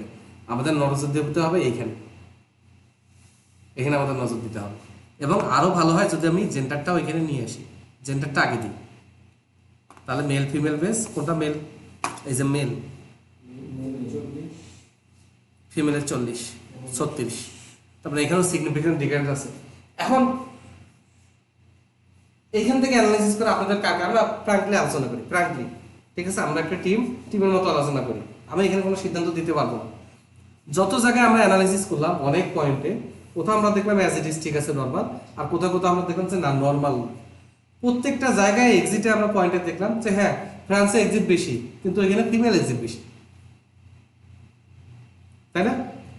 ইয়াতে এক্সিট বেশি, কার্ডে এক্সিট বেশি, ফিমেল না, কার্ডে কোনো ডিস্টিংগুইশন নাই, কারণ কার্ডে আলাদা কিছু হয়নি। তারপরে আমরা ইয়াতে গেলাম, কিসে গেলাম, এসবিনে দেখলাম যে ওখানে 40 বছরে এক্সিট বেশি, ওইটা দেখে আমরা মেল ফিমেল বললাম, দেখুন যা ওইখানেও ফিমেল এক্সিট বেশি, ওইখানে সব জায়গায় আসলে দেখা যাচ্ছে যে ফিমেল এক্সিটটাই বেশি। তার মানে ফাইনালি এসবিনে এসে আমরা একটা রায় কি দিতে পারি না যে আপনার 31 থেকে 40 বছর বয়সী ফিমেলদেরকে ব্যাংকে সাপোর্ট দিতে পারতেছেন না, তারা যেমন চায় বা তারা তাদের একটা পার্সোনালিটি গ্রো হয়ে যায়, তাই না? এর কম বয়সী একটা মেয়েকে আপনি একটু টুকটাক কথা বলতে পারেন, হয়তো বুঝে না বা হয়তো প্রেস্টিজ ইস্যু গ্রো করে না, বাট আফটার 30 তার হয়তো বাচ্চা কাচ্চা আছে, এই আছে, যে কেউ যেভাবে তাকাইলেও বললো সে সাই ফিল করে, সে ব্যাংকে আর আসতে চাচ্ছে না। এই টাইপের একটা আমরা ডিসিশন দিতে পারি না যে আপনার ব্যাংক যে এই এজের মহিলাদের জন্য সুইটেবল না। আপনারা এটার কারণ খুঁজে বের করেন বা এই জায়গাটা ইনভেস্টিগেট করেন, বলা যায় কিনা। কারণ আমরা যত জায়গায় দেখলাম অন্যান্য এক্সিটের সাথে জেন্ডারটাই এটা আছে, জেন্ডারটাই সব জায়গায় বেশি। এই যে 10,000 ডাটার মধ্যে থেকে মোটামুটি ভিজুয়াল ডাটা বাইন্ডিং করে জাস্ট ড্র্যাগ এন্ড ড্রপ করে আমরা একটা সিদ্ধান্ত দিতে পারলাম। শুধুমাত্র এই কাজ করেও আমরা অনেক সিদ্ধান্ত দিতে পারবো, অনেক কিছু বের করতে পারবো। আমরা আজকে যে কাজটা করলাম খুব আনপ্রফেশনাল ওয়েতে করলাম, লার্নিং মোডে করলাম, মজার জন্য করলাম, যে কারণেই করলাম। এই কাজটাই আলটিমেটলি আমাদের করতে হবে, পাওয়ার বিতেই করতে হবে। খুব যদি ভালো লেভেলের প্রোগ্রামার আর্টে করতে হবে, এই কাজটা আবার পাইথনে করতে হবে। আসল লজিক এটি, আপনাকে এই কাজই করতে হবে। 10,000 ডাটা হলেও আপনাকে এইভাবে করতে হবে, 10 বিলিয়ন ডাটা হলেও আপনাকে এইভাবেই করতে হবে। মনে হয় বুঝাতে পারিনি। আমি শুধু এখন যে এসটা শুধু 30 বা 40 লিখতেছে, তাহলে অন্যগুলো দেখবো। হ্যাঁ, আর আমরা নেক্সট ক্লাসে এইটা আমি আজকে যা দেখাইলাম ঠিক এই দুইটা প্রজেক্টই আপনাদের বাসায় করতে হবে। আরো সুন্দর যদি করতে পারেন আরো ভালো। আর হচ্ছে কাগজ কলম নিয়ে করতে হবে। কোথাও কোথাও আপনি বুঝেন নাই, পুরোটা করার পর আপনি আবার কাগজ কলমে যা লিখছেন রিভিউ দিবেন, দেখবেন যে অনেক কিছু বুঝে গেছেন। আরেকবার রিভিউ দিলে কমে যাবে।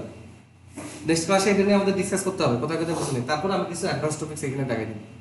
অ্যাডভান্স কিছু ইস্যু আছে, আরো কিছু ইস্যু আছে, বাট আজকে আমরা সিদ্ধান্ত নেওয়ার মতো যথেষ্ট করছি। ডাটা পাইছি, তাই না? পাইছি। এখন এইটা আমি আজকে আপনাদের যা দেখাইলাম, আপনাদের শিখতে না হয় 1 দিন লাগবে, না হয় 7 দিন লাগবে, না হয় 10 দিন লাগবে। যে কেউ এটা শিখতে পারে না। খুব কি হার্ড টপিক্স? তাহলে হার্ড টপিক্স হবে কোথায়? ডাটাটা যেখান থেকে আসছে, আমরা আমাদের ইন্টেনশনে থাকবো ওইদিকে যাও। এই যে ডাটাটা কিভাবে আসলো, ডাটা তো কাগজ কলমে ছিল, অথবা কিছু ডাটা ওরাকলে ছিল, কিছু ছিল একটা সফটওয়্যারে, কিছু ছিল CSV তে। হ্যাঁ, আমাদের ETL প্রসেসে যাইতে হবে। আচ্ছা, আপনি যেটা বলছেন পাওয়ার BI আর টেবল ইউ দুইটাই ভিজুয়ালাইজেশন সফটওয়্যার। পাওয়ার BIটা হচ্ছে ওটাতে অ্যানালাইসিসও করা যায়, ডাটা প্রিপারেশনের অনেক কাজও করা যায়। ডাটা প্রিপারেশনের অনেক কাজ, ডাটা ট্রান্সফরমের অনেক কাজও ওইখানে করা যায়। ওটা জাস্ট মাইক্রোসফটের, আর এটা হচ্ছে আলাদা কোম্পানি। ট্যাবলো ল্যাঙ্গুয়েজ কি, মানে কি ল্যাঙ্গুয়েজ আমাদের? ভিতরে আলাদা জানে। তো ট্যাবলি হচ্ছে ডাটা ভিজুয়ালাইজেশনের জন্য বেস্ট সফটওয়্যার। এটা এই জন্য আমি এটা দিয়ে শুরু করছি। এটাতে যে নেভিগেশনগুলো যে ওয়েতে আসে, যত ফাস্ট সে ডাটাটা ভিজুয়ালাইজ করে দেয়, পাওয়ার BI এত তাড়াতাড়ি পারে না, এবং ওর প্রেজেন্টেশন এত সুন্দর না। তার মানে ট্যাবলো হচ্ছে সবার লাস্টে। হ্যাঁ, এর আগে পাওয়ার বিআই, এর আগে হচ্ছে প্রোগ্রাম। না, পাওয়ার BI আপনি যদি ডাটা অ্যানালিসিসের জন্য আপনার যদি ভালো টুল থাকে, ডাটা প্রিপারেশনের জন্য আপনি যদি SQL জানেন, ওরাকল জানেন, SSIS প্যাকেজ জানেন, তাহলে আপনার ট্যাবলে জানলেই হচ্ছে। কারণ আপনার ডাটা তো আপনি গোছায় আনছেনই, ডাটা গোছায়। কিন্তু যদি আপনার এরকম ইন্টারমিডিয়েট পর্যায়ে যায় যে ডাটা আপনি একটু গোছাবেন, একটু গোছাবেন না, একটু পাবেন, একটু পাবেন না, ডাটা নিয়ে আপনার হিউজ কাজ করতে হবে, তাহলে ট্যাবলেট পুরো কাজ আপনি করতে পারবেন না। এটার জন্য আবার পাওয়ার BI ভালো, সুইটেবল। মানে আমাকে ডাটা দেখে মানে হ্যাঁ। আন্ডারস্ট্যান্ড নিতে হবে কোন ফর্ম কোনটাতে কাজ করলে আমাদের মধ্যে কি সুবিধা হবে। রাইট। এসএসআই সম্পর্কে একটু ডিটেইলস হবে এই বিষয়টা। SSIS হচ্ছে মোটামুটি ইন্টিগ্রেশন সার্ভিস। SQL সার্ভার যে ইন্টিগ্রেশন সার্ভিসটা থাকে এটাকে SSIS বলে সংক্ষেপে। তো এটাতে আপনি প্যাকেজ প্রোগ্রামিং করতে পারবেন। কিরকম? যে আপনি মাল্টিপল সোর্স SSIS প্যাকেজকে দেখা দিলেন, আমার মাল্টিপল সোর্স, এই সোর্সগুলো থেকে আমার ডাটা আসবে। এখন ডাটার স্ট্রাকচার ভিন্ন হইতে পারে, ডাটাতে ভুল থাকতে পারে, ডাটাতে বিভিন্ন কন্ডিশন হইতে পারে। আর একটা ব্রাঞ্চে ট্রানজ্যাকশন হচ্ছে, আমি তো প্রত্যেকটা ট্রানজ্যাকশন নিব না, আমি হয়তো ইনভয়েস অনুযায়ী সামারি নিব আর প্রোডাক্ট অনুযায়ী সামারি নিব, কোন প্রোডাক্ট কতগুলো গেল। তাহলে এই যে জিনিসটা আমাকে প্রিপেয়ার করে নিয়ে আসতে হবে। আর এক জায়গায় এক্সেলে আরেকজন অ্যানালাইসিস করতেছে, সে হচ্ছে কোন প্রোডাক্ট কতগুলো গেল আর আমার স্টকে কত ছিল, এটা আবার এই ডাটাবেজে নেই। ওটা ও এক্সেলে মেনটেন করে প্রকুরমেন্টের লোকজন, কোনটা কত রিঅর্ডারে যাচ্ছে, তাহলে ওইটা আবার আমার এক্সেলে নিতে হবে। এই যে ডাটাগুলো আমি গ্যাদার করে দিন শেষে এক জায়গায় জমা করব, এই ওয়্যার হাউজিংটা করতে গেলে আমাদের SSIS প্যাকেজটা জানতে হবে। কারণ এসএসআইএস প্যাকেজে বিভিন্ন সোর্স থেকে বিভিন্ন প্ল্যাটফর্ম থেকে ডাটা ওয়্যারহাউসে ডাটা গুছাই ফেলতে পারে। এটাকে আমাদের কোর্সের হ্যাঁ ওইটা অবশ্যই। আর আপনি যদি খুব ভালো লেভেলের ডেভেলপার লেভেলে হন, আপনার এসএস প্যাকেজ যাওয়ার দরকার নেই। আপনি সরাসরি ডাটাবেস লেভেলে জব শিডিউল এগুলো ম্যানেজ করে ডাটা ট্রান্সফার করতে পারবেন। কিন্তু সরাসরি ডাটাবেস লেভেলে ডাটা ট্রান্সফার করতে গেলে রিকোয়ারমেন্ট থাকে যে আপনার প্রত্যেক জায়গায় প্রত্যেক সোর্সে ডাটা যেন অর্গানাইজ থাকে, রিলেশনাল ডাটাবেসে থাকে। বাট এরকম থাকবে না। এই জন্য আসলে আমাদের সবগুলো টুল সম্বন্ধে খুব ভালো ধারণা থাকতেই হবে, সবগুলো টুল সম্বন্ধে ভালো থাকতে হবে। আজকে সব ক্লিয়ার হবে না, কিন্তু আমি আপনাদের কিভাবে নিচ্ছি, আমি আপনাদের সহজ টপিক্স থেকে কঠিন দিকে। আজকে যেমন জিনিসগুলো আমরা বুঝতে পারতেছি যে ভিজুয়ালাইজেশন কত সহজ, কিন্তু যে কেউ চাইলে যে কোনো একটা মানুষ এই চার্ট আমাকে বের করে দিতে পারবে না না না ও ডাটার ফরম্যাটই বুঝবে না। না। এখন আপনাদের মাথায় এই জিনিসটা ঢুকে গেছে না যে এই চার্ট বানাইতে গেলে আমার এজ ডাটা লাগবে, সেগমেন্টেড ডাটা লাগবে, আর এক্সিটেড ডাটা লাগবে। এখন আপনাকে 200 কলামের একটা টেবিল দিয়ে দিছে, যে কয়েক কোটি রো আর 200 কলামের একটা টেবিল। তো আপনি ওই টেবিলের কলামগুলো দেখলে বুঝবেন না আপনার কোনটা কোনটা লাগবে না, আপনি 200টাই নেবেন বোকার মতো। আপনি জানেন না যে আপনি কি অ্যানালাইসিস করবেন, আপনার এখানে শুধু 3-4টা কলাম নিলেই হচ্ছে। এখন আপনি এক্স্যাক্টলি নিতে পারলেন না, আমি হয়তো 100% একুরেটলি নিলাম, আপনি 100% একুরেটলি নিলেন না, 90% একুরেটলি নিলেন, কিন্তু নিতে তো পারবেন। একদম সমুদ্রের মাঝখানে তো আর পড়ে যাবেন না, সেই আইডিয়াটা তো আজকে হলো, তাই না? ওকে, নেক্সট ক্লাসে আমি আপনাদের এগুলো নিয়ে রিভিউ শুনবো, আপনাদের কার কি মতামত, কার কি প্রবলেম হয়েছে না হয়েছে। তারপর অ্যাডভান্স কিছু টপিকস আছে, যেমন অনেকগুলো আমি দেখতে চাই না। তারপরে আমরা শিখবো যে স্টোরি কি, ড্যাশবোর্ড কি, ঠিক আছে, ওই ব্যাপারগুলো আমরা শিখবো। লার্জ ডাটা সেট আমরা কিছু টুকটাক ইয়ে করবো, বড় ডাটা সেট। ডাটা স্টোরেজ এগুলো হবে। কেন আমি দেবো, আমি কষ্ট করে ডাউনলোড করছি। বড় বড় কিছু ডাটা সেট নিয়ে আমি অ্যানালাইসিস করে আপনাদের কিছু অ্যাসাইনমেন্ট দিব। তা আপনারা যদি বাসায় করেন, দেখেন আপনারা 10 জন মানুষ 10 ভাবে চিন্তা করবেন। তো আপনারাই যদি শেয়ার করেন, আমার কি আপনাদেরই ইয়ে হবে, এখানে আইডিয়াটা বেড়ে যাবে, তাই না? তাহলে আজকের ক্লাসে কোথাও বোঝেন নাই বা কোনো জায়গায় কোনো সমস্যা আছে, কোনো কোশ্চেন আছে? স্যার ক্যাটাগরিক্যাল ডাটা নন ক্যাটাগরিক্যাল ডাটা লিখতে হবে। ওকে,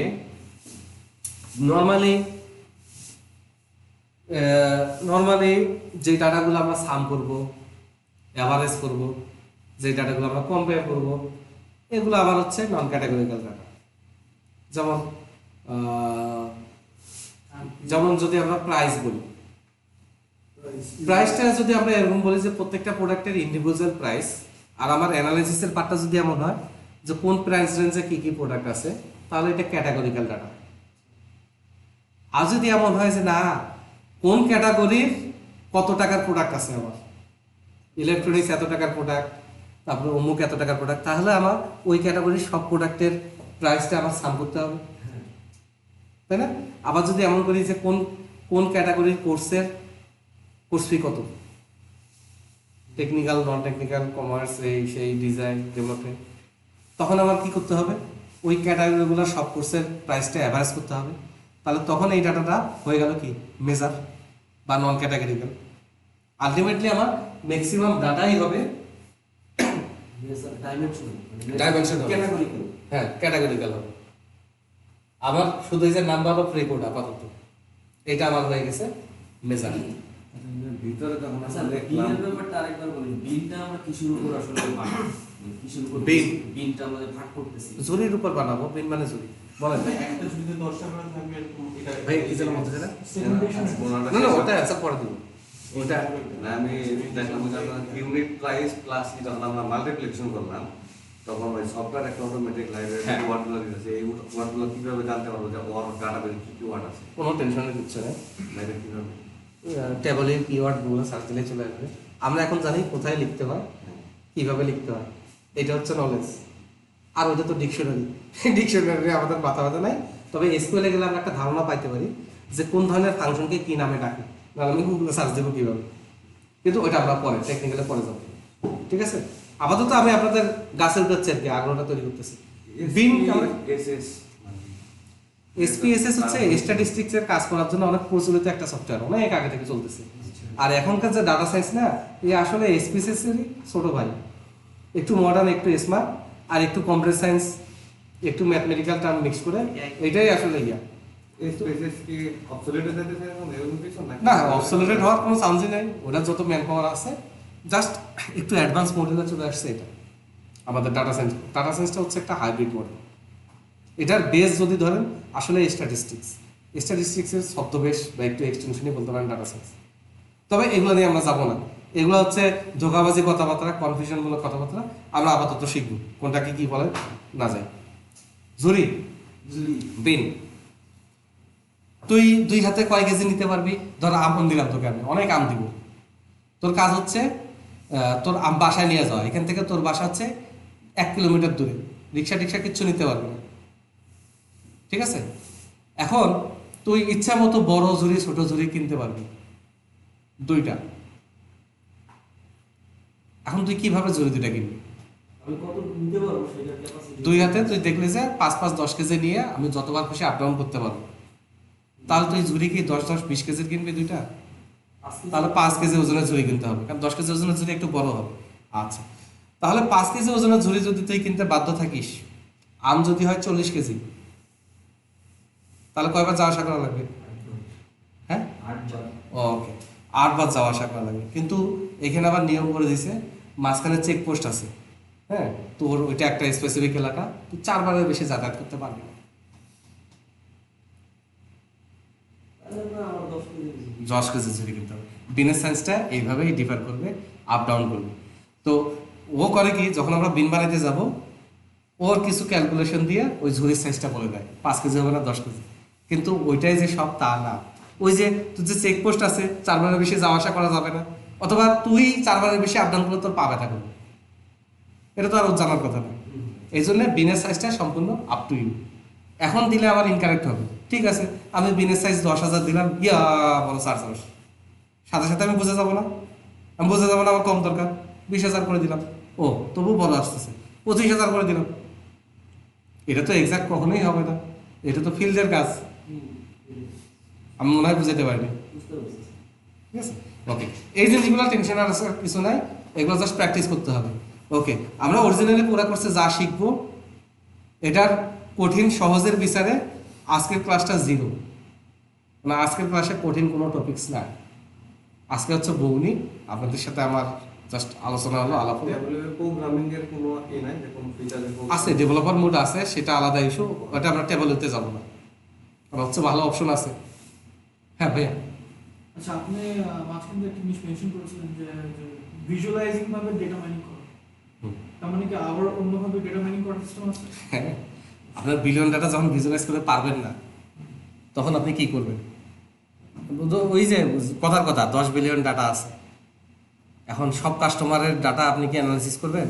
আপনাকে ডাটা মাইনিং করতে হবে, একটা মেন্টাল সেট করে নিতে হবে, যেই কাস্টমাররা কোনো এক মাসে অ্যাটলিস্ট $5,000 বাজার করছে, শুধু তাদেরকে নিব।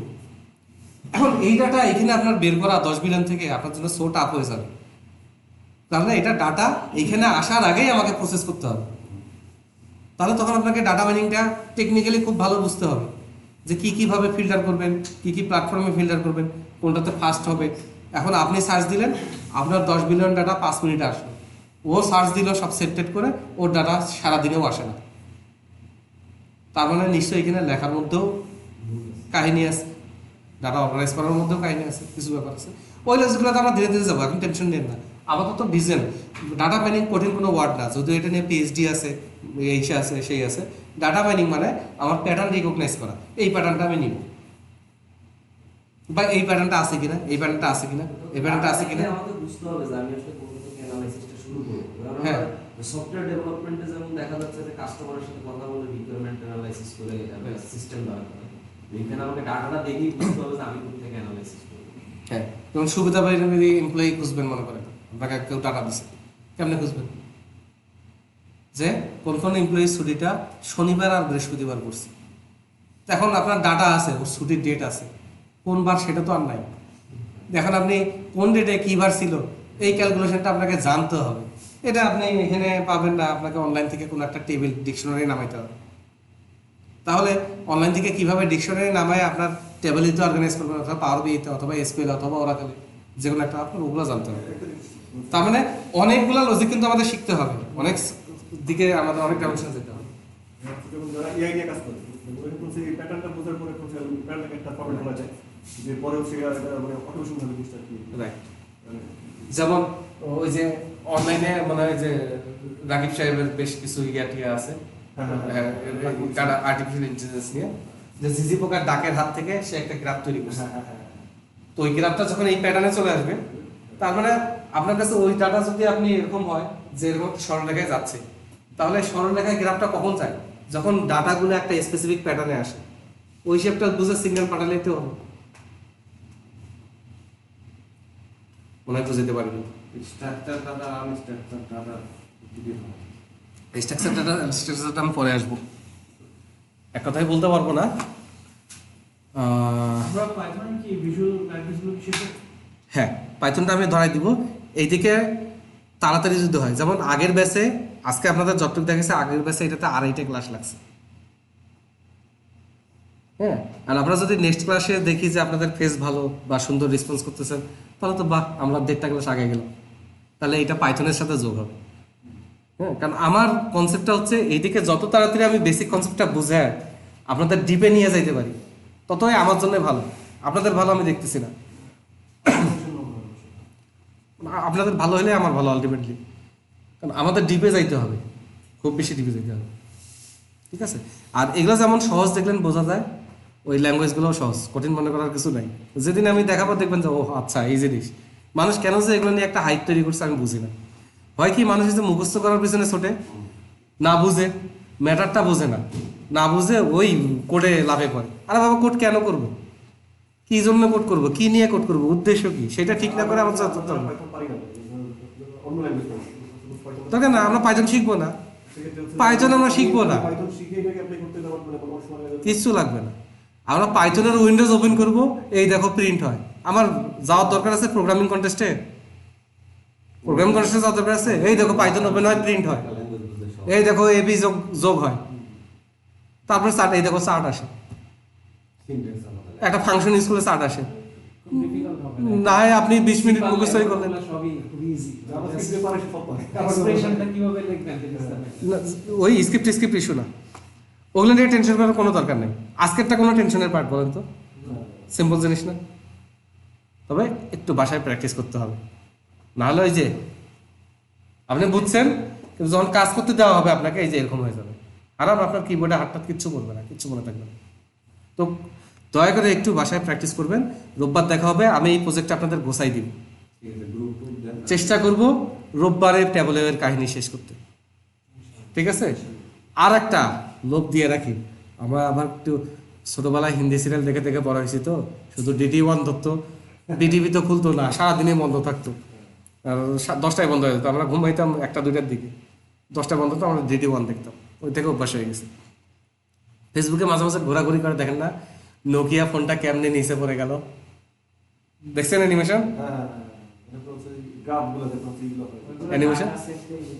হ্যাঁ, যদি ঠিকঠাক ভাবে প্র্যাকটিস করে নেক্সট, আজকে তো আপনাদের চেহারার অবস্থা জঘন্য, সবার মন খারাপ, মনে হচ্ছে যে কে কি স্যাক্রিফাইস করে আসছেন এসে। নেক্সট ক্লাসে হাসি খুশি দেখলাম, অ্যানিমেশন পর্যন্ত দেখা দিব।